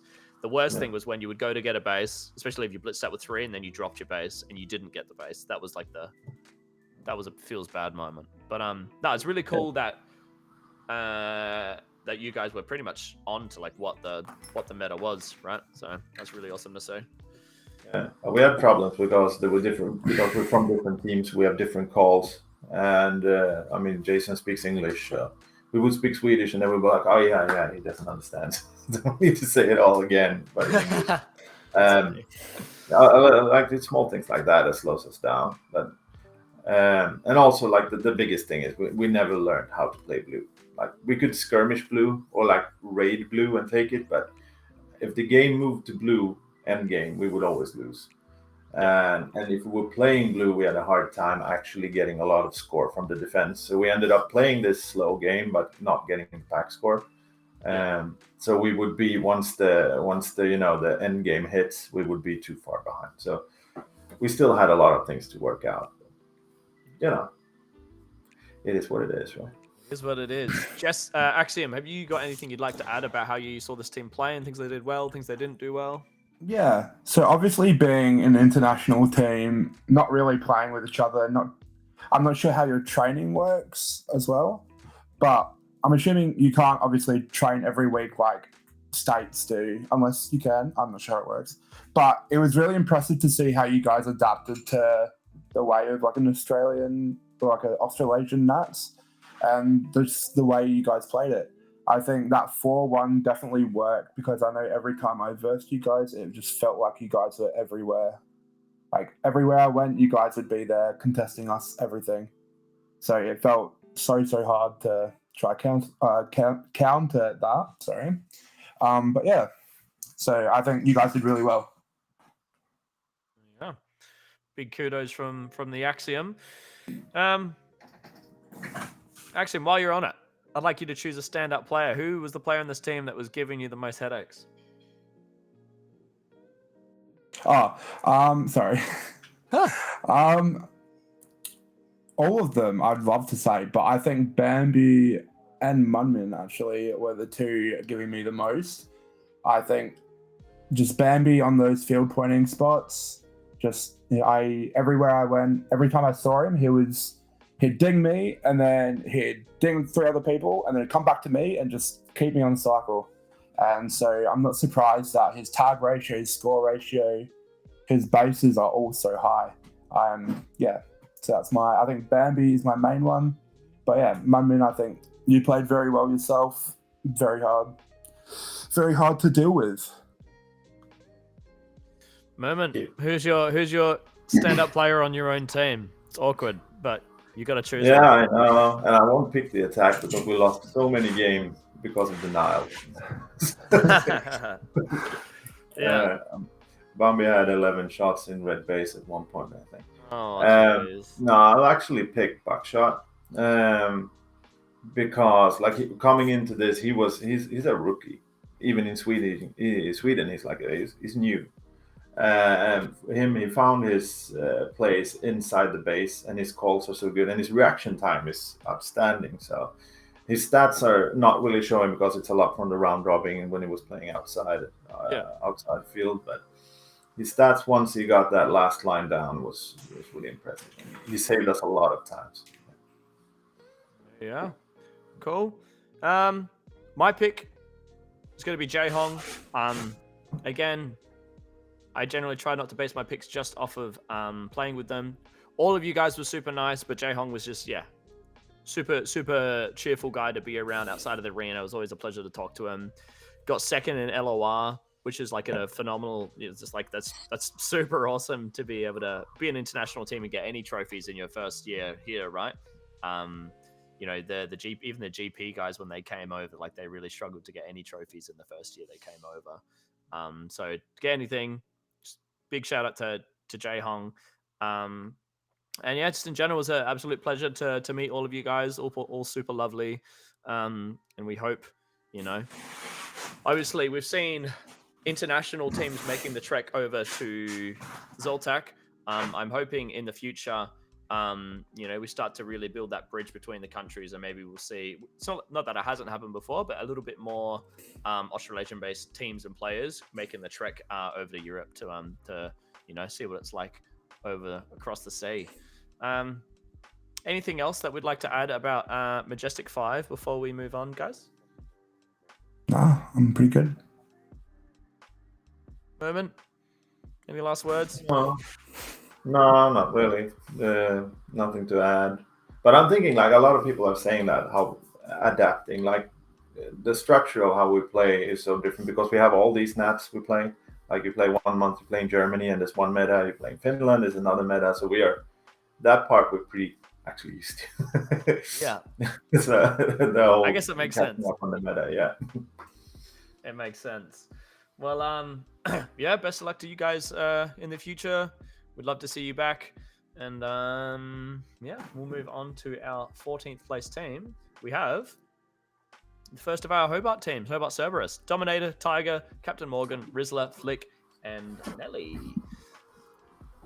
So they were predicted 21st, finished 14th. So there were 7 positions above their prediction, which I think is one of the highest climbs from like prediction. So That's super cool. Well done to Cerberus. Something I kind of wanted to point out is like normally when you think of home site teams, if you were to take a home site, like the home site C team, for instance, which is what Hobart Cerberus was, and you were gonna guess what this graphic would look like, you would think, oh, they're going to start really strong because of the home side advantage. And as the tournament goes, people are going to catch up, and then they're probably going to drop a few positions, each stage, finishing lower than they started. And then Hobart Cerberus has just gone like, nah, and they've gone the opposite. And obviously it's not an enormous climb, but still like a climb nonetheless, which again, I absolutely love to see. It shows it's a reflection of the team adapting to the times, adapting to the meta, and making improvements every single day of the tournament. ZLTAC is a marathon. It's not about who's the best on day one, day three. It's about who gets the best from day one to the last day. And they've obviously shown they could do it. But I think both Mumin and axioM were kind of super keen to talk about the Hobart Cerberus guys. I've got axioM to start us off, but feel free to jump in whenever you like, Mumin. But what can you tell us about the Hobart Cerberus guys, how they played, and what they did well? Yeah, I think especially going back to like a pre-nats one when we would verse them a little bit when me and most of my team went over. They seemed at pre-nats one, they seemed really new, and you could tell that. And it's like, all right, these guys can learn a bit before nationals. But they learned so much and they improved so much between pre-nats 1 and nationals. These guys were completely different. It's crazy. Like Tiger, he was popping off. That guy was unstoppable. And even Dom, I know that he's like a new captain, and I'm pretty sure he's pretty young. He's like, I'm pretty sure he's like 15 as 15 well. as well, yeah. So being a captain at 15 is a lot of pressure, and I think for this comp he did really, really well. So I think definitely improved so much. Like we can see Tiger's base average, don't look at his deny average, is a 1.75, which means he's getting a lot of bases a game, and his scores, like his average scores, is really high as well. So I think he's doing some serious work. I think from memory, Tiger had the third highest base average. Obviously, sometimes it was very expensive with that 2.11 denials against. But as I keep saying, you miss every shot you don't take, and he was taking shots for days. Yeah. Not to put anyone down, because even like the other people on this team, like Nelly, Captain Morgan, Flick, and Rizzler, they all improved so much. Like from what I saw them at pre-nats 1, they seemed a lot. At pre-nats 1, they seemed new. Like they haven't been together. Not really a proper. I wouldn't say a proper team. They're obviously a proper team, but like it's like that new kind of chemistry. Like they haven't been together for a while. But by nationals coming, I think they cleaned up very nicely. Definitely surprised a lot of the people in the comp from what I heard. So I think they smashed it. And I think also, like speaking with Runt at each of because Runt was with me for all of the prediction streams, he was always singing the praises of like the Hobart Cerberus guys are like, they put in the work in, and they've been able to reap the fruits of their labor. Yeah. So, Mumin, what would you like to add about how this team played and what they did well? Well, this team, like when we played them, and they had like the first time we played them, Tiger was sitting. So huge difference playing the game without one of those lead attackers that they have. But every time we play them, and like you got Tiger, Whistler, and Dominator on field, like they're so good, and they're getting a lot of score. Unlucky for them, they do pick up a lot of denials as well. But like face off, we had a hard time like beating them. Like we had to play around them all the time, trying to outsmart the team, because as soon as we try to meet them like heads, team against team, like a straight up brawl, then we lost. Like that's how we were eliminated from the System D. We played against Cerberus, and we ended up needing to take Cerberus base head on, and we just couldn't do it. So Like if a lot of raw talent. The only thing would be like a little bit with the tactics and stuff. Like a few times, his cycling an empty base took a little bit too long. Or I know one team was dumping and we were playing against them, and we got the empty base and they didn't get any, or just the one or something like that, and they lost because of it. And small things like that. But you know, and when it comes to skill, all very good players. Yeah. I think what's crazy is pretty much all of the teams we've had other than Quantum they've had like a handful of players that are either in like the second year or like even some seasoned players and stuff. This is one of the teams that, other than Captain Morgan, they were all first year ZLTAC players. As far as I might be wrong, but I'm like 95% sure that they were all first year players except for Captain Morgan, obviously. So for them to be able to perform as well as they did is like super impressive. And I think it kind of speaks to what you were saying, Mumin, and like the strategic things, like how they go about cycling an empty base, how long it takes. As I keep harping on in this stream, like what their reactions are to certain things happening, right? Obviously, if you're the crux of the game is if your attack does really well and your defense does really well, you're probably winning the game. And that's obviously what the Cerberus guys were doing. But one of the things that separates the middle from the top is what are you doing when things aren't going well. And I guess, but for a first year team, it's hard to know what those things are without going through it a bunch of times, especially at a nationals, right? This will be a massive learning experience for the Cerberus guys. But yeah, Jesse, what did you notice that this team maybe struggled with a bit in the games you played them? It was kind of what you guys were saying about the dump bases. I realized, and I watched some of the games back, and I noticed that a lot of the time teams would dump and they'd either be a bit slow to get there or they just wouldn't go there at all and get their bases. I know it's something that we had an issue with as well, but I think if they fixed up on that, it would have been a lot less harsher for them in like the middle stages of the comp. Yeah. So I think that's like the main thing. And I think just the experience all out, like you were saying, it's hard for them to know what's happening in a game when they've got so little experience. So even like even for me, it's so hard to figure out what's going on in a game. And I played an extra nationals on them. But I think that's just the two main things is about the dump basis and the experience. I think something I'd like to point out as well, this is one of the first teams I think we've seen. I think Anomaly had pretty even like base stats, but like obviously Tiger 1.75 like and Dominator with 1.59, like crazy base stats. But even across the board, like it's they had 4 people in total at a 1 base a game average, and then the other 2 like aren't on like the super low side, like a sub 0.5 base average. So the same criticism we keep seeing for like a lot of these middle tier teams obviously wasn't an issue for the Cerberus guys. That's really cool to say.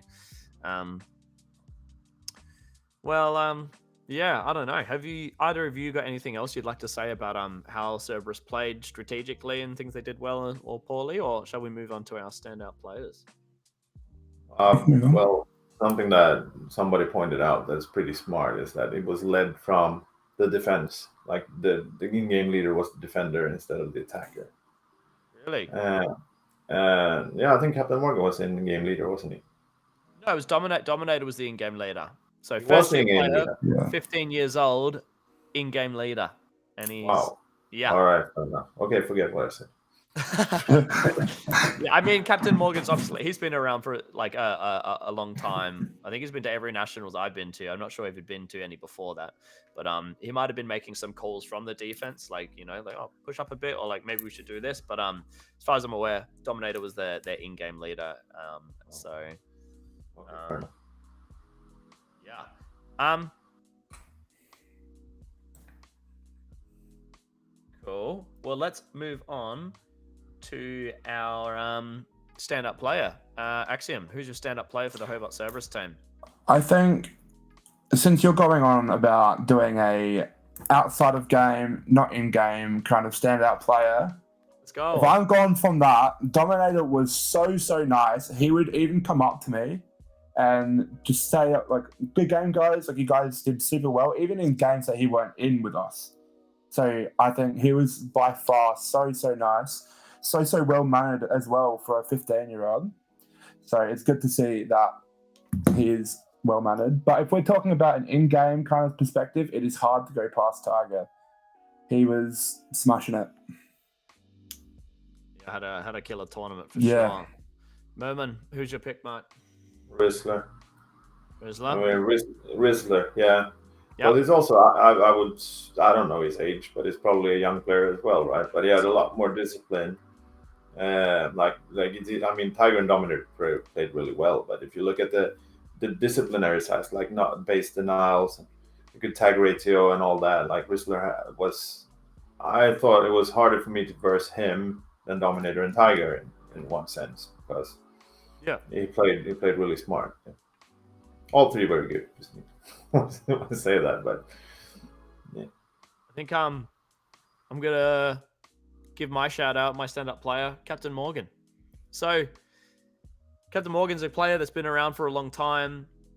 He's usually on like these lower tier, I guess, Hobart teams, but he's just done a fantastic job I think he's in a lot of ways, we've got Cerberus guys in the chat, they can tell me whether I'm wrong or not, but I feel like he's a lot of the glue that really helped keep these guys together, especially being on average, like probably one of, if not the youngest teams at the tournament. It's being young. I remember like my first tournaments when I was like 14, 15, it was really easy to like get emotionally affected by everything, like losing games, and just things not going well with the team, like arguing, all of that kind of stuff. I feel like something that Captain Morgan brought to this team was just like, if you don't know Captain Morgan, he's like the chillest dude ever in the world, an absolute goofball. But I think you need that on a team, I think. And I think, yeah, honestly, I was saying it before, where like I reckon like 80% of this game at a certain point is like mental, in terms of like your, how you deal with losses, how you structure your trainings, like making plans and stuff, and but also in general, just like remembering to have a good time, and being like, oh, these guys are my friends, maybe I shouldn't be mean to them and stuff. And I think without Captain Morgan, I could actually, like, even though on the team he was probably, his stats weren't the best, without Captain Morgan, I don't see this team doing nearly as well. Dad energy, wholesome, goofy ass dad energy. So there's my pick for standout player. Anything else we'd like to say about the Hobart Cerberus team before we move on? No. Well, yeah, again, predicted 21st, finished 14th. I think one of the biggest jumps from their predictions. So a massive shout out to the Hobart Cerberus guys. We hope to see you all back, whether it's in this formation or some other formation, but at the very least, see all of the players back playing laser tag. Let us move on. We have 3 teams left, everyone, and we're making good time. We're making very good time. All right. I'm self-conscious now because I buggered it up the last stream as well, and this one where I've like skipped a team. So I'm like triple, quadruple checking. I think we're good. All right. Boom. In 13th place, we had the Aubrey Outlaws. We had Pat King, Whippet, Campster, Vexum, Invictus, and Brownie. Brownie points. Cool. So they're predicted 14th, finished 13th, so they were up 1 from their predictions. Very lovely jubbly. And again, another one of those teams where their ladder, obviously, it's not, they didn't step up every single time, but, on average, it was like an upwards trajectory at all times. So it just kind of speaks to them keeping up with the times, making adjustments, not getting stuck on like what they were doing that was working when it's no longer working. That's kind of like the surface level assessment you can kind of make on a team when you see something like that. Alas, I believe, Mumin, you are going to take us away with the Albury Outlaws team. What can you tell us about how they played and what they did well? Albury Outlaws played can you just flip the page? It's easier for me. I don't know sorry. 200 players like you do. Albury Outlaws, we had a lot of close games. It was them, Archangels, and Quantum was we had so many even games with those teams. And Outlaws, actually, I think they beat us more than we beat them. I know we won against them one game in System D, and I think one in Cascade 2, but I think they beat us more times than that. They have such a well-structured game, from the get-go. They have this. It was the they had, especially from green to blue and blue to green. They had this chain of players. They didn't come with 3 like a lot of teams did, or come with 2. They had this chain set up and they just grinded down the defense and got the base. Dropped a lot of bases to them when we were playing green and they were blue. I think that was one of the blue to green, like you were saying, kind of that chain you can set up. I think was the best one in the tournament. The red to blue was just too long. The red to green was decent, but I think the blue people had the jump on you in that case, just with how the angles were. Yeah, and they're doing it. They were doing it so really good. Of course you had the top teams. They were also doing it really good. But this team, because they had Packing and Invictus, that are really hard to kill around walls. So they maintained that chain for so long before it broke down. So and they just kept getting bases, and we couldn't stop them really. So the games that we won was when they didn't really get our base, and we started getting out of bases, and they didn't really change mid game as much. So if that didn't work from the first half of the game, they struggled a little bit. But even then, when we were going for their base, they had Whippet in the base, and she was she was the toughest last line I played during the whole tournament. Her and Peregrine,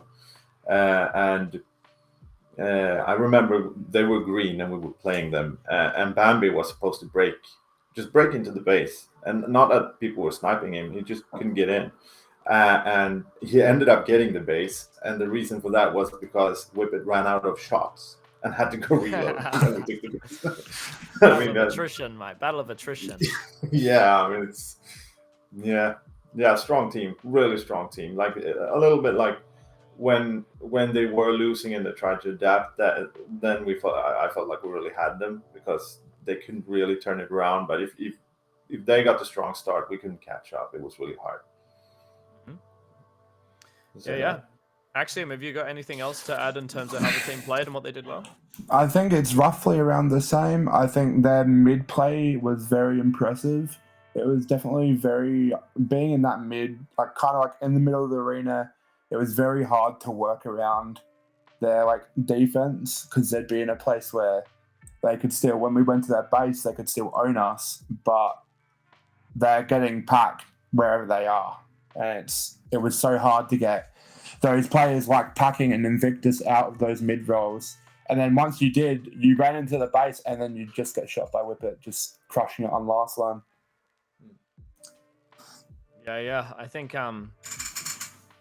we'll talk more. We might end up talking more about it when we talk about standout players. But I think I think we versed the Outlaws more than once. I think we might have versed them 2, maybe 3 times.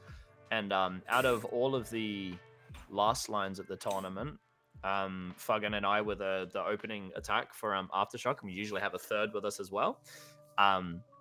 Whippet was the hardest last line to shoot at, especially at a green, and they always ended up to be on green base, which was just the worst. So I actually can't really speak to blue and red base, but I think literally every single time they were green, and it was painful. It was real painful. So she knew what she was doing something good, obviously. But obviously it's not all sunshine and rainbows. What can we say about where the team struggled? Mumin, you kind of touched on it already, but Jesse, did you notice anything? Not particularly. I think maybe the most thing I could say is maybe just I did talk up their positioning in the mid play, But I noticed that sometimes maybe some of their plays would get a bit too focused on getting pack points outside of their base. Yeah. So I realized a few times I was able to just do a little sneaky behind them and maybe get like the tags and go for a dive in the base. But I think overall, I think these guys played fantastically. Mumin, you got anything else to elaborate on in terms of things they struggled with? No. Like this was, if we look at the ladder, this is the first team that we come across that really had a plan, which they stuck to and they were really good at. So you have to actually counter strategize against them, really from the start. No, good team. For us it was somewhere there when we felt like, okay, this is the level we're at. This is where it gets hard. So I would say the only thing is in difference from when we played higher ranked team, like we knew sort of mid game if we were winning or losing. Like if we were losing, we had to do something. We had problems with that as well. We had really struggled with doing mid game changes because of all the different teams and all we talked about. But by playing against them, we sort of knew like, okay, we're in the middle of the game and we are sort of winning. We're gonna beat them, and it usually worked out every time. But when we played against maybe some of the higher tier teams, we were so, okay, we're winning right now. But what's going to happen now? We need to prepare because something's going to happen. So there's a difference to it. But they're still good team. Yeah. Well, we'll move on. Who's your standout player for the team? Just axioM. You can choose first, Mike. I know last time I went from Ryan's little outside of the game, but it's so hard to go past Whippet. She was so hard to get out that base. I don't think I barely ever got bases on Outlaws. It was so hard. So yeah, I think Whippet was my thing. But all of them, very, very nice people. They were so nice to like, they all said like good game. And yeah. But Whippet. They were going for that sportsmanship award, Mike. Yeah, maybe. No. Mumin, who's your pick for stand-up player? I have to pick Whippet. Like it was the backbone of the entire team tactic, more or less. Her inside the base. So what can I say? I'm gonna go unorthodox. My pick is Vexum for having a bloody sick moustache. I was thinking that. I was definitely thinking that. It's so beautiful. The moustache, you know. You have to kind of stop and appreciate it, and then he's, you know, that's maybe a strategic thing. He got the cool moustache so to help him win duels, get you distracted. But no, in all seriousness, no, I think like Moon was saying, I feel like Whippet was a lot of the backbone of this team, and I think where this team did struggle was when, you know, their base stats were decent, but not the best. Like it's only had like Pat King and Campster above 1. And that means that your team pretty much is only going to be doing well if your defense is doing well. And for them to be 13th and being one of those teams, you kind of have to give kudos to the last line for having one of the, you know, a super impressive tag ratio. Yeah. Anything else we'd like to say before we move on? No, I think we covered it. All good. Whereas Sega's made a little thing I'd like to point out, shout out. So you were saying that a struggle for this team was if it wasn't working for Pat King, it wasn't working at all. They had their core strategy, but that didn't work for them. They panicked a bit. However, the core strategy was strong and got them to where they were. I think an unfortunate denial in our double limb game got them 13th. So they could have, you know, game of seconds, they could have been higher than 13th. But I guess that's the other side of what I was saying before about when you've got these teams that had like 1 or 2 players that are getting all the bases and the rest really aren't. The other side is your defense could be doing super well, but if those 2 people that normally get all the bases are also having a rough game, then it's like you have the same kind of effect, right? Where you're just not in a particularly good position. But anyway, just wanted to point that out. We have 2 teams left.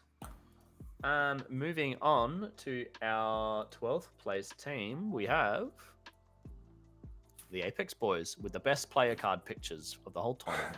We got Memeless, Marmaduke, ZLTAC, Benson, Bonfire, and Shaky, the boys.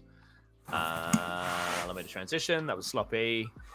Yeah, they had about as big of a roller coaster as you could in terms of like going all over the place, right? Predicted in 7th, finished 12th, so unfortunately 5 spots down from where they were predicted. Excuse me. Yeah, I think. Did I say I was going to talk about these guys? I did. I think so. All right, and I will. I kind of alluded to it a little bit before when I was saying with Adrenaline, actually, where when you see a team whose ladder is going like this over the course of a tournament, what that kind of, on a surface level assessment, what that you can kind of derive from that is that they're an inconsistent team, right? They have really high highs, but they have really low lows. And a lot of the time, I feel like the thing that breaks you into the top 10 isn't necessarily about having the highest highs. It's about your lows not being very low. You know what I mean? Like, when you lose, it's not an absolute blowout. It's like super close, or just being able to keep some level of consistency is a lot of what can get you into the top 10. At the end of the day, yeah, it's going to be, if you're having that off day on the last day, which is realistically, like, results-wise, the only day that matters, you know, that's the end of the tournament, right? But I think what I would like to say about this team when we go to their stats, and I think an observation that I would like to also shout out Cyrex and Madcans. They sent me a little bit they also did a big assessment of like the middle 10 teams. They sent me a little document of some observations they've made. But something I would like to echo that they said in the notes that they sent me is that the Apex boys were uncharacteristically struggling with bases. Normally the Apex boys are like a super powerhouse. Like, they get a lot of bases, they get a lot of field points where they're doing it, and then it doesn't really matter if you got their base, because they're able to like really like push the pace of the game, and they are a very high octane team. But even like I actually didn't end up versing Apex much. I think like we just happened to miss each other on the ladder. I think we only versed handful of times, but when I was reffing them, most of the games I reffed, it really looked like they were struggling to get that momentum moving. So strategically, they would play kind of like a 3-2, with Memeless and Marmaduke being the opening attack. Memeless is the in-game leader, and then they would have some variation of Bonfire, Spac, Shaky, or Benson. Obviously, they got a 6, so they sit someone in the defense. You'd have Spac or Shaky in last line normally. Well, I think Spac more often than not.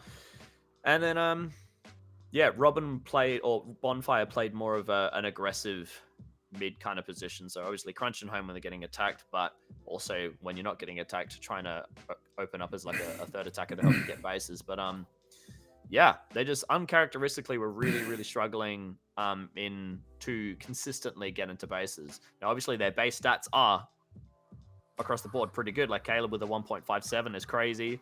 1.32 from Zach, also very, very impressive. 1.5 with a 1. But yeah, it's just it's about the consistency of it wasn't there. And I think, yeah, they just struggle to really, really get their footing. And it's one of those things when you are one of those aggressive, pushing the pace kinds of teams, if the game doesn't start off well and you're not getting those bases to start you off and get the momentum going, it can make it really hard to come back from that, right? And we see this a lot with like those high-paced teams. Saw it a lot from 1UP.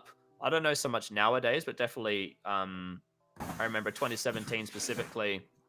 My team Desolators kind of identified like, 1UP, if they get their like first, like if they get 1 or 2 bases in the first minute, they usually just absolutely blow out that game. And so strategically we would okay, well, let's just shut down their attack to begin the game, and then once they're kind of the momentum is kind of like halted, then we can open up and do play our normal game. But yeah, just ref in their games that they looked like they were really struggling, uncharacteristically struggling to crack these bases. Yeah. Mumin and axioM, did you end up versing the Apex boys much? Yeah, a few times. Yeah, Mumin, what can you tell us about your experiences playing the Apex guys? I think we played them like 3 times. They beat us all 3 times, but it was always pretty close, like a few thousand between. And I enjoyed playing against this team. This is the team in the whole tournament I like playing against the most, because it was a lot of things happening all the time. They did a lot of like aggressive, weird things. Like they had, I'm not really sure. Like they played green without a defender inside the base. Like that's how aggressive they were. Like they had no last line inside the base at times. They pushed out all the way. High risk, high reward. Like a lot of things happening all across all 12 minutes. Against us, I mean, it was enough at all 3 times. It was close, but they were the better team in the end. But I can understand that didn't really work out as well against the higher tier teams doing all these high risk maneuvers. But it was good fun. I enjoyed it a lot. I think also given how the meta was playing, where a lot of teams would be in a relative, like a pretty heavily defensive structure, and they're just waiting for a team to attack, and that's their opportunity to attack their base, right? And I think the Apex boys were attacking almost all the time, and so what that meant was like once it got to, their strong pack skills and their ability to crack bases and all of that was able to get them to here, but they struggled to push past into and like really be able to stay and exist in the top tier, because the top tier meta was, oh, that team's attacking, we're going to hit their base. And then if also the meta was like, if Apex attacks team X, right, they're going to crunch, and so it's going to make it really hard for Apex to get that base, and then team Y is going to get their base with only 3 or 2 defenders there, right? So I think I guess it's like it shows like a really struggling to adjust to what the meta was, and it's rough when if we go back to this screen, like they started off good doing what they were doing, and then the top tier teams were doing, I don't want to say top tier as if, because Apex definitely could have been a top tier team and existed in the top tier. They just really struggled to pull it through. But the teams above them, we'll say, kind of pushed them down, doing like the defensive meta that we were kind of seeing. And then after having a rough stage, you go like, okay, like, new stage, let's go. They did what they did and it worked. And they're like, oh, cool. So this does work. And then they go back to the top. And the teams above them are like still doing that more defensive, like waiting for triggers to attack bases, and they go like push them back down. And I guess it can make it, I guess, difficult to really identify like what's going on when you have it work sometimes and they don't have it work sometimes, right? But yeah, true. I think it's interesting how they are neck and neck. We'll get to Rampage afterwards, but they are sort of the like they're so different, like they both ended up outside top 10. It's like they're what do you call it, opposites. I would say like this team actually felt like it played more, I want to say European, like it reminded me a lot of like how we play in Europe, but I can't say exactly how because we don't really play that aggressive, but it felt more like I was back in Europe when I played against. Yeah. I think another bit of a insight that I have just based on the trainings we had is a lot of the time it was only Memeless, Bonfire, and Marmaduke that were consistently at training. Shaky was probably there like the next amount of consistency, but like not every week. A couple of them would only play a few games and then they would end up having to leave for one reason or another, so like didn't actually get much out of the session.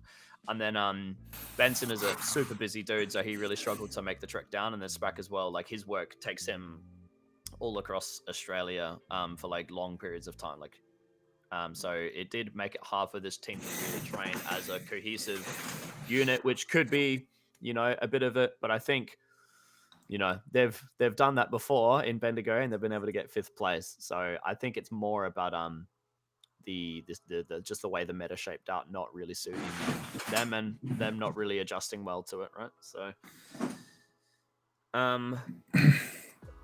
but yeah, I think we can move on.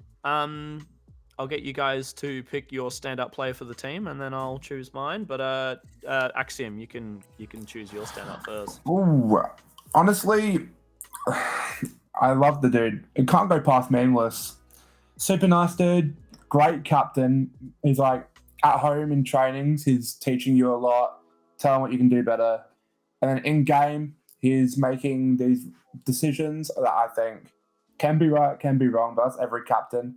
He's also, but while captaining, he's also getting he's got a 1.07 tag ratio with 1.5 bases. So I think that's just heaps impressive. Yeah, Mumin, who's your pick? I got a big bonfire.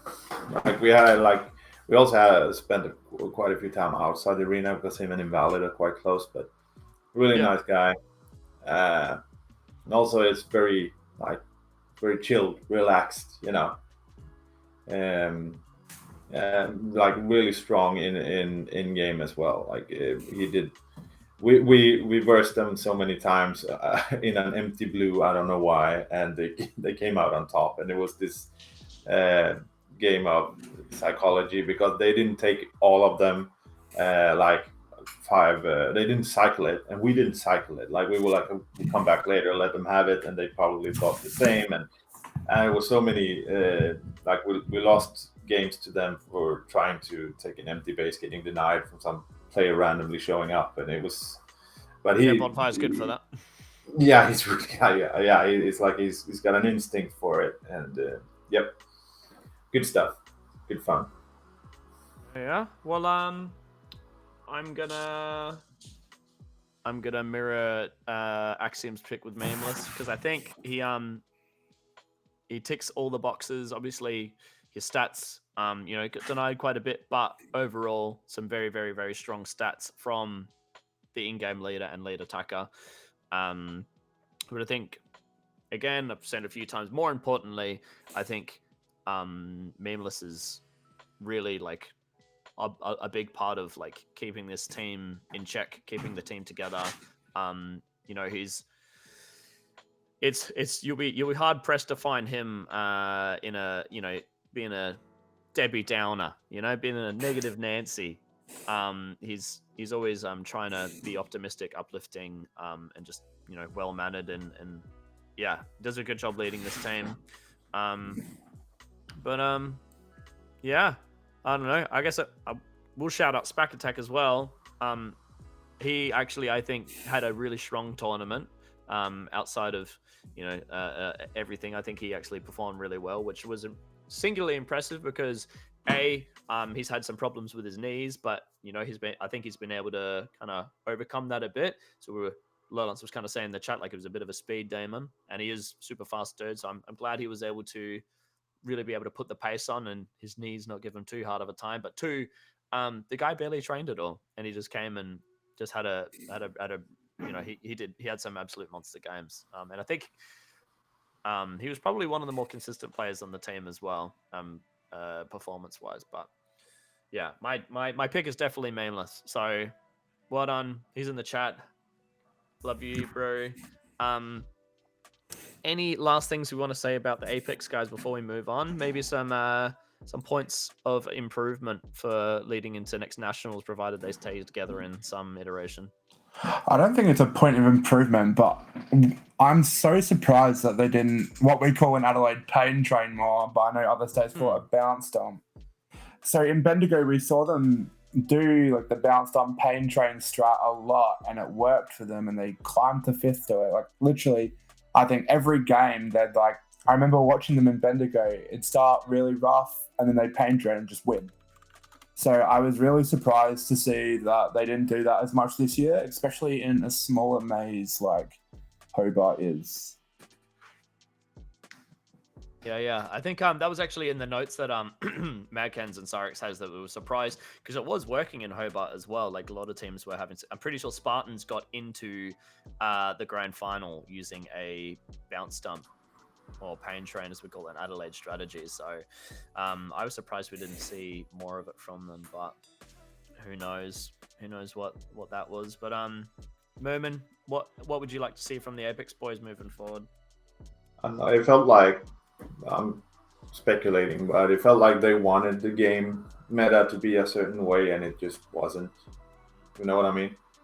Like they wanted to play the game in a certain way, and it worked. And, when they were, you know, Cascade 1, I think it was, when they were sort of lower, it works probably, but it doesn't work in the higher tiers. And if you enjoy playing a certain way, I mean, sure, but if you want to win, you need to change it up. Yeah, 100%. I think you gotta change with the meta. You can have the best, and that's one of the things with especially with a 3-team game, right? If two teams are playing one way and you're trying to play another way, I feel like the one team that's trying to play different usually can really struggle, right? So I think that's an adjustment I'd like to see from them, is maybe in their training, once they start playing together, if they play together. Obviously, I've said a few times, it's looking like Adelaide might shuffle around a little bit, but really devoting a significant amount of time as a project to being a more defensive, slower paced team, not so that they can just become a slow paced defensive team, but so that they know how to do it and they know when to do it, I guess, is the more important thing, because there's a time and place for both. Even in Hobart, in general, the meta was a little bit slower, but it's a 12-minute game. It's super chaotic. Things change all the time. You need to know when to change from one strategy to another. So yeah, I would definitely recommend they put a significant amount of time and effort into playing on the defensive side. I know they did it a little bit in training, but I feel like not enough, and maybe not with enough of a specific objective in mind, I guess, outside of just playing more defensive. But alas. So any last things we'd like to say about Apex before we move on to our last team for tonight? No. Alrighty. One team left, gentlemen. We're doing good. We have Rampage, Spider, Zam, Sadlamp, Polchrome, Princess, and Wildcard. Boom. So looking at this graphic hurts. It pains me. It's like, God. Predicted 10th, finished 11th. So, I mean, only one down from the predictions isn't bad. But I mean, if we're looking at the graphic, they were as high as 3rd place after the round robin. But just, started to fall off towards the end. And, just to make a surface level observation, it would be, I think, a sentiment that we've seen with with Leviathan as well, where they don't have the opportunity to play a lot of team games at home. So what it means is when they have a strategy, and I think the opening strategies from Sydney and Rampage are always very, very strong. They're very good. They're well thought out. But the big thing is, what are we doing when, the specific things we need to happen aren't happening? And I think the adjustments, whether it was the time it took to make those adjustments, making the adjustments at all, or making incorrect adjustments potentially, it could be one of those, all three of those, some combination. I think that's a lot of what saw this team drop off, and I think a lot of why they started so high was this was a team that went to all 3 pre-nats. They trained like hell for this tournament. They even had a handful of players, I think it was Polchrome and Sadlamp, that were in a week, if not more, earlier before nationals to getting the time on the packs. So pack on pack, these guys were, and we can move on to that screen now. Pack on pack, these guys were all very, very, very competent. Looking at the tag ratios, everyone's pretty much at even Stevens. There's a couple close ones like 0.93, 0.88, but overall pretty even. So pack on pack, the team was doing quite well, and I think that speaks to you know, the amount of pre-nats and training they were able to do on the Helios 2 packs. But yeah, unfortunately, it's not about just like shooting people. It's about when you shoot people and where you shoot people, and you know, that kind of stuff. But in terms of how they played, so Zam was their in-game leader and their lead attacker, with a very impressive base stat of 1.27. And being able to maintain a positive tag ratio as well as the in-game leader is always really good to see. Yeah, I think I saw a few different opening attacks from them. Like I saw Polchrome go out first. I saw ZLTAC go out first, I think. And I've seen, but Spider, I think generally didn't open up on the thing. I think they like to keep Sam and Spider separate because they were two very impactful players on the team. So they like to keep them separate to kind of share that impact around, which does make sense. And then, yeah, they just like to play, you know, a little bit slower, getting good field points the whole game, getting the 1 or 2 bases that matter. Again, we're seeing that sentiment of like the, you know, we've got a 50-50 split here of players that were getting, you know, quite a lot of bases, and then the back half weren't. And I mean, wildcard stat is 0. He didn't even get a base. Correct. I don't know if that's right. Surely he got at least 1 base. Maybe that's a weird rounding thing, or maybe I just put it in wrong. But yeah, and it just kind of speaks to that sentiment we've been saying with a lot of these middle, and it feels criminal to call these guys a middle tier team because they were top 10 for the whole tournament until the last day, but that's where they finished. So the sentiment with a lot of the middle tier teams is when you have the game is kind of set on, we need it to be a low base game. We're going to get our 2 or 3 players to get their bases, their 1 or 2 bases that matter. We're not going to drop many bases. We're going to field point and we'll win, right? And it's all well and good until, you know, the teams start exchanging on each other and get heaps of bases on each other, and you get none. Until your attack goes out, they get bases, but you've dropped a bunch of bases at home. Until your defense is really successful, but the attack is just like struggling to like break through for whatever reason. Yeah, they just struggled to make that adjustment, I guess, on like what's next. Mumin and axioM, did you guys verse the Rampage guys much? I wouldn't be surprised if you didn't, because they were like so high for most of the tournament, right? And they only fell off at the end. But did you guys verse them at all? I was gonna say I think I might have versed them once, maybe twice, but that's about it. I think Rampage is the team we played most against for the whole, if you count training in it. Like we had so many hours of training. I think we played them for like 5 hours or something like that. Consistently. Yeah. And it's always hard. Like if they play the same way in training as they did in the tournament, I mean, they won. Like in 5 hours, we play what, like 15 games, more 20 games. We beat them once, I think. Maybe it was twice, and they won like 18 times. But I remember because we played them, it was 3 different days, and then we were going to play them the 3rd day, and we were doing the team meeting, and we're like, okay, so we're training against these guys again. Let's try to win. And everyone was like, yeah, well, we know exactly what they're doing. We know what positions they're going to go to. Like, they do the same thing every time, but we just can't stop them. We're not good enough yet. Like, we don't know the arena. We don't know the angles. We don't have the skill for it. But I imagine if we were like high tier team and you have that intel on the other team, then it's not as hard. Because I'm not sure how they played in the tournament. I can only account for what happened during training. But they do have a very like, what do you call it? Carbon, like when it's the same, like they play it the same over and over. Very strong, but also it gets predictable. We can do much about it, but I suppose other teams could, if that's how they did it. Mm-hmm. You would know that more. I would. Yeah, I guess it was one of those things where,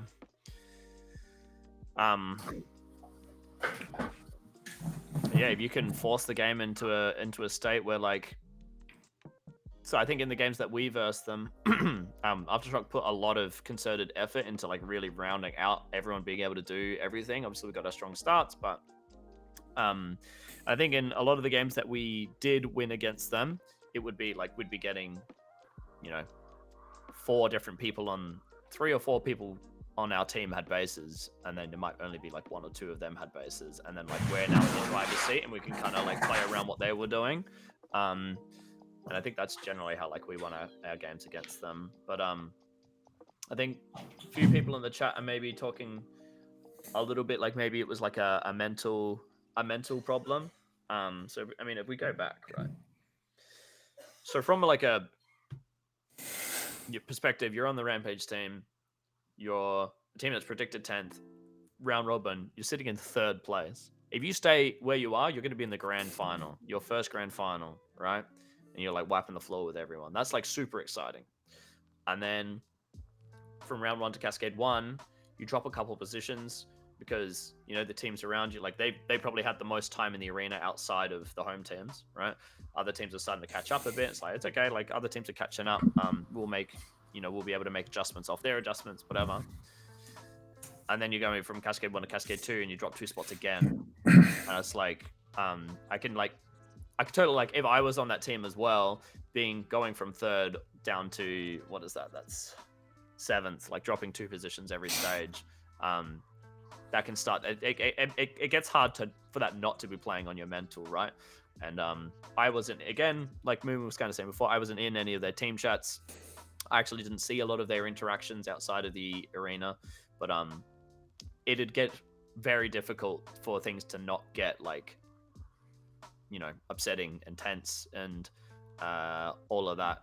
And I mean, if you were to follow that train of thought, that's it culminated in like dropping 4 spots on the last day, I believe that is. So if anyone in Rampage is in the chat, maybe they can let us know. Spider did say 1000% mentality and predictability. So kind of it is what it is. But I think also, I don't know what Rampage's plans are, but the silver lining is the fact that they were able to reach those heights at all means that it's possible, right?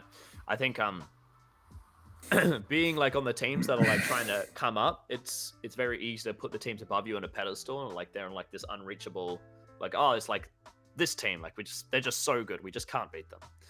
But then to start off a tournament and you've been beating these teams that you've been putting on these pedestals, it's like, like it's possible, we can get there. So I think I'm not sure what their plans are for next year, but the fact that they were able to reach those heights at all means it's possible. And then going into next year, if they have the same roster, I fully expect them to be very solidly in the top 10, especially given it's in Albury, which is about as close to a home nats as the Sydney guys are going to get, right outside of it being at Code Red. And I believe I've spoken to Spider a little bit. The plan is to be able to like play in the Albury Arena quite a bit. Obviously go to all the pre-nats, go to their like qualification tournaments or whatever they have, but also to be able to make the trek to do some like dedicated training nights there, because it's like, I think he said it was like a 2 or 3 hour drive or something, so not bad. Yeah, I've kind of waffled on a bit. We're talking about strengths. Yeah, I'm thinking, if you go back, if we look at the like, we've all been in those situations where you're finding a way of playing and you're winning, and then suddenly it doesn't work anymore because people have figured out how to beat you. Yeah. And if that happens too late in the tournament, then it will, like, you have to change things, but you also know that it's too late to change things, but you still do it because you have to, right? Yeah. Like a Hail Mary change, and then it goes completely to shit. So that might be why they dropped so much in System D. They might have said like, okay, we need to change everything we do because we are too easy to read, and then you're bound to just drop. Yeah, might be. So that last drop in System D, it doesn't really matter. It matters for the end placement, but it doesn't really matter because it's in my world that like, I imagine that was happening. Yeah, no, that definitely makes sense. I mean, it happens all the time where yeah, you have to make those like you have to make big changes, but like you're not going to have the time to practice those, put those changes you need to into practice, like straight into trying to do it in like the games, like the most important games of the tournament. I was like, oh my god, yeah, no, I think they definitely done something there, but You might say they showed their hand too early. yeah, Who was in that? Like they should have if they would have held out a little bit with how they played in the round robin, and used that for Cascade 2. I mean, yeah, maybe it probably looked a little bit different. yeah, true. Axiom, I'd like to pick your standout player of the team, please. All right. So I think for us, not just because of his skill that everyone knows of, it has to be Spider. And my main thing is that Spider actually came by himself into one of our trainings and watched our like attack versus defense and our like games and just gave us advice. He helped us like just learn about the maze, what to do, stuff we could improve on during the course of nationals, and I think it helped heaps. But obviously he played heaps well as well, so it has to be Spider. Yeah, Mumin. Yeah, Spider is great. Like we talk a lot on Messenger, especially when he had his channel up and rolling. But I have to say Pulcrum, because we have a special bond during the solos, the foot thing, and he's also a very strong defender on green. Attacking him when he's playing last line in green is, I mean, it's Whip It, and then it's Peregrine, and then it's probably Pulcrum. It's really hard to get out. Yeah. So. Yeah. I think I'll mirror the Pulcrum pick. I think over the course of these pre-nats, obviously, I think he played last year on Sabres, I believe was his first year in Bendigo, but he's really kind of come into his own over the course of these Hobart tournaments. Finished with a positive tag ratio, decent base stat. Yeah, I think he's really starting to come into his own. And I can never forget pre-nats 3, Pulcrum and Blue Base in the pillar sandwich, whatever you want to call it, was unstoppable. And I didn't actually get the chance to see him in there at nationals, but I assume he was still ruining everyone's life, assuming they were still playing Pulcrum in last line in blue. But just kudos to him. He's definitely coming into his own. Not just like one of the Sydney guys, one of the Sabres guys, one of the Rampage guys. He's Pulcrum. So big shout out to him. Any last things we'd like to say about the Rampage guys before we wrap up the show tonight, guys? I'd like to see them stay together for Albury. I think that's my main thing. I think if they keep working, obviously it's in Albury, close to them, they stay together, but I think they could even push top 5. There we are. Mumin, you got anything else? No. They shouldn't lose faith because they're good. They just need to. Yeah. The psychology game of the top tier, they need to learn it. Well, yeah, big kudos to Rampage. Obviously it'd be gut wrenching to go from have the kind of like the slide, I guess, but no, they're definitely capable of being in the top tier. And in a Albury, pretty much as close as it's going to get to them for a home nationals, especially if they keep the same, if not a similar roster. They're going to be a scary team. Well, that's the end of my Google Slides, boys. I'm going to stop sharing. Wow. We get to see us up close and personal. Yeah, I don't know. Have I Mumin, have you got any closing thoughts for just to kind of, I don't know, to summarize your ZLTAC experience as an international visitor? In short, we've got just a bit of a sneak peek. We have a podcast coming on the way featuring Mumin, Butzer, and myself, where we're going to be specifically talking about Mumin's ZLTAC experience, given his perspective, being one of the players that's gone to like every single tournament ever in the world. But just a little snippet of that. Yeah, well, so ZLTAC is like probably the best organized tournament I've ever been to. But it's also really challenging because of the different stages, and the meta is totally different between the stages, which is very interesting. And it's also the fact that when we talk about games for you back home, like you have hours and hours between the games, whereas back home you play one game and in 20 minutes you're back in, and then in 20 minutes you're back in. Here you might only have one game per day. That's why the depth of analysis is so vast because you have the time for it. Yeah. So it's hard to understand without playing it, like how much time you have waiting for your next game and how important that game is because it's the only game of the day, more or less. It's big for morale as well. Like if you only have one game that day and you have like an absolute stinker game, you don't have like next game next game today we'll have a better one. That was a warm up game. It's like nope, that's the one game today, and we're just gonna be in a crappy mood the whole day because it sucked. Yeah, axioM, you got any last things you'd like to say about your Hobart experience? Was fun. I think a bunch of, especially my team, I think we learned a lot from this.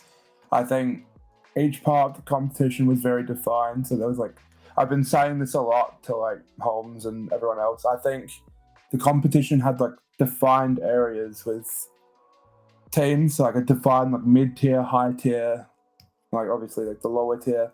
So I think I think this comp is one that all teams can probably improve on heaps. Yeah.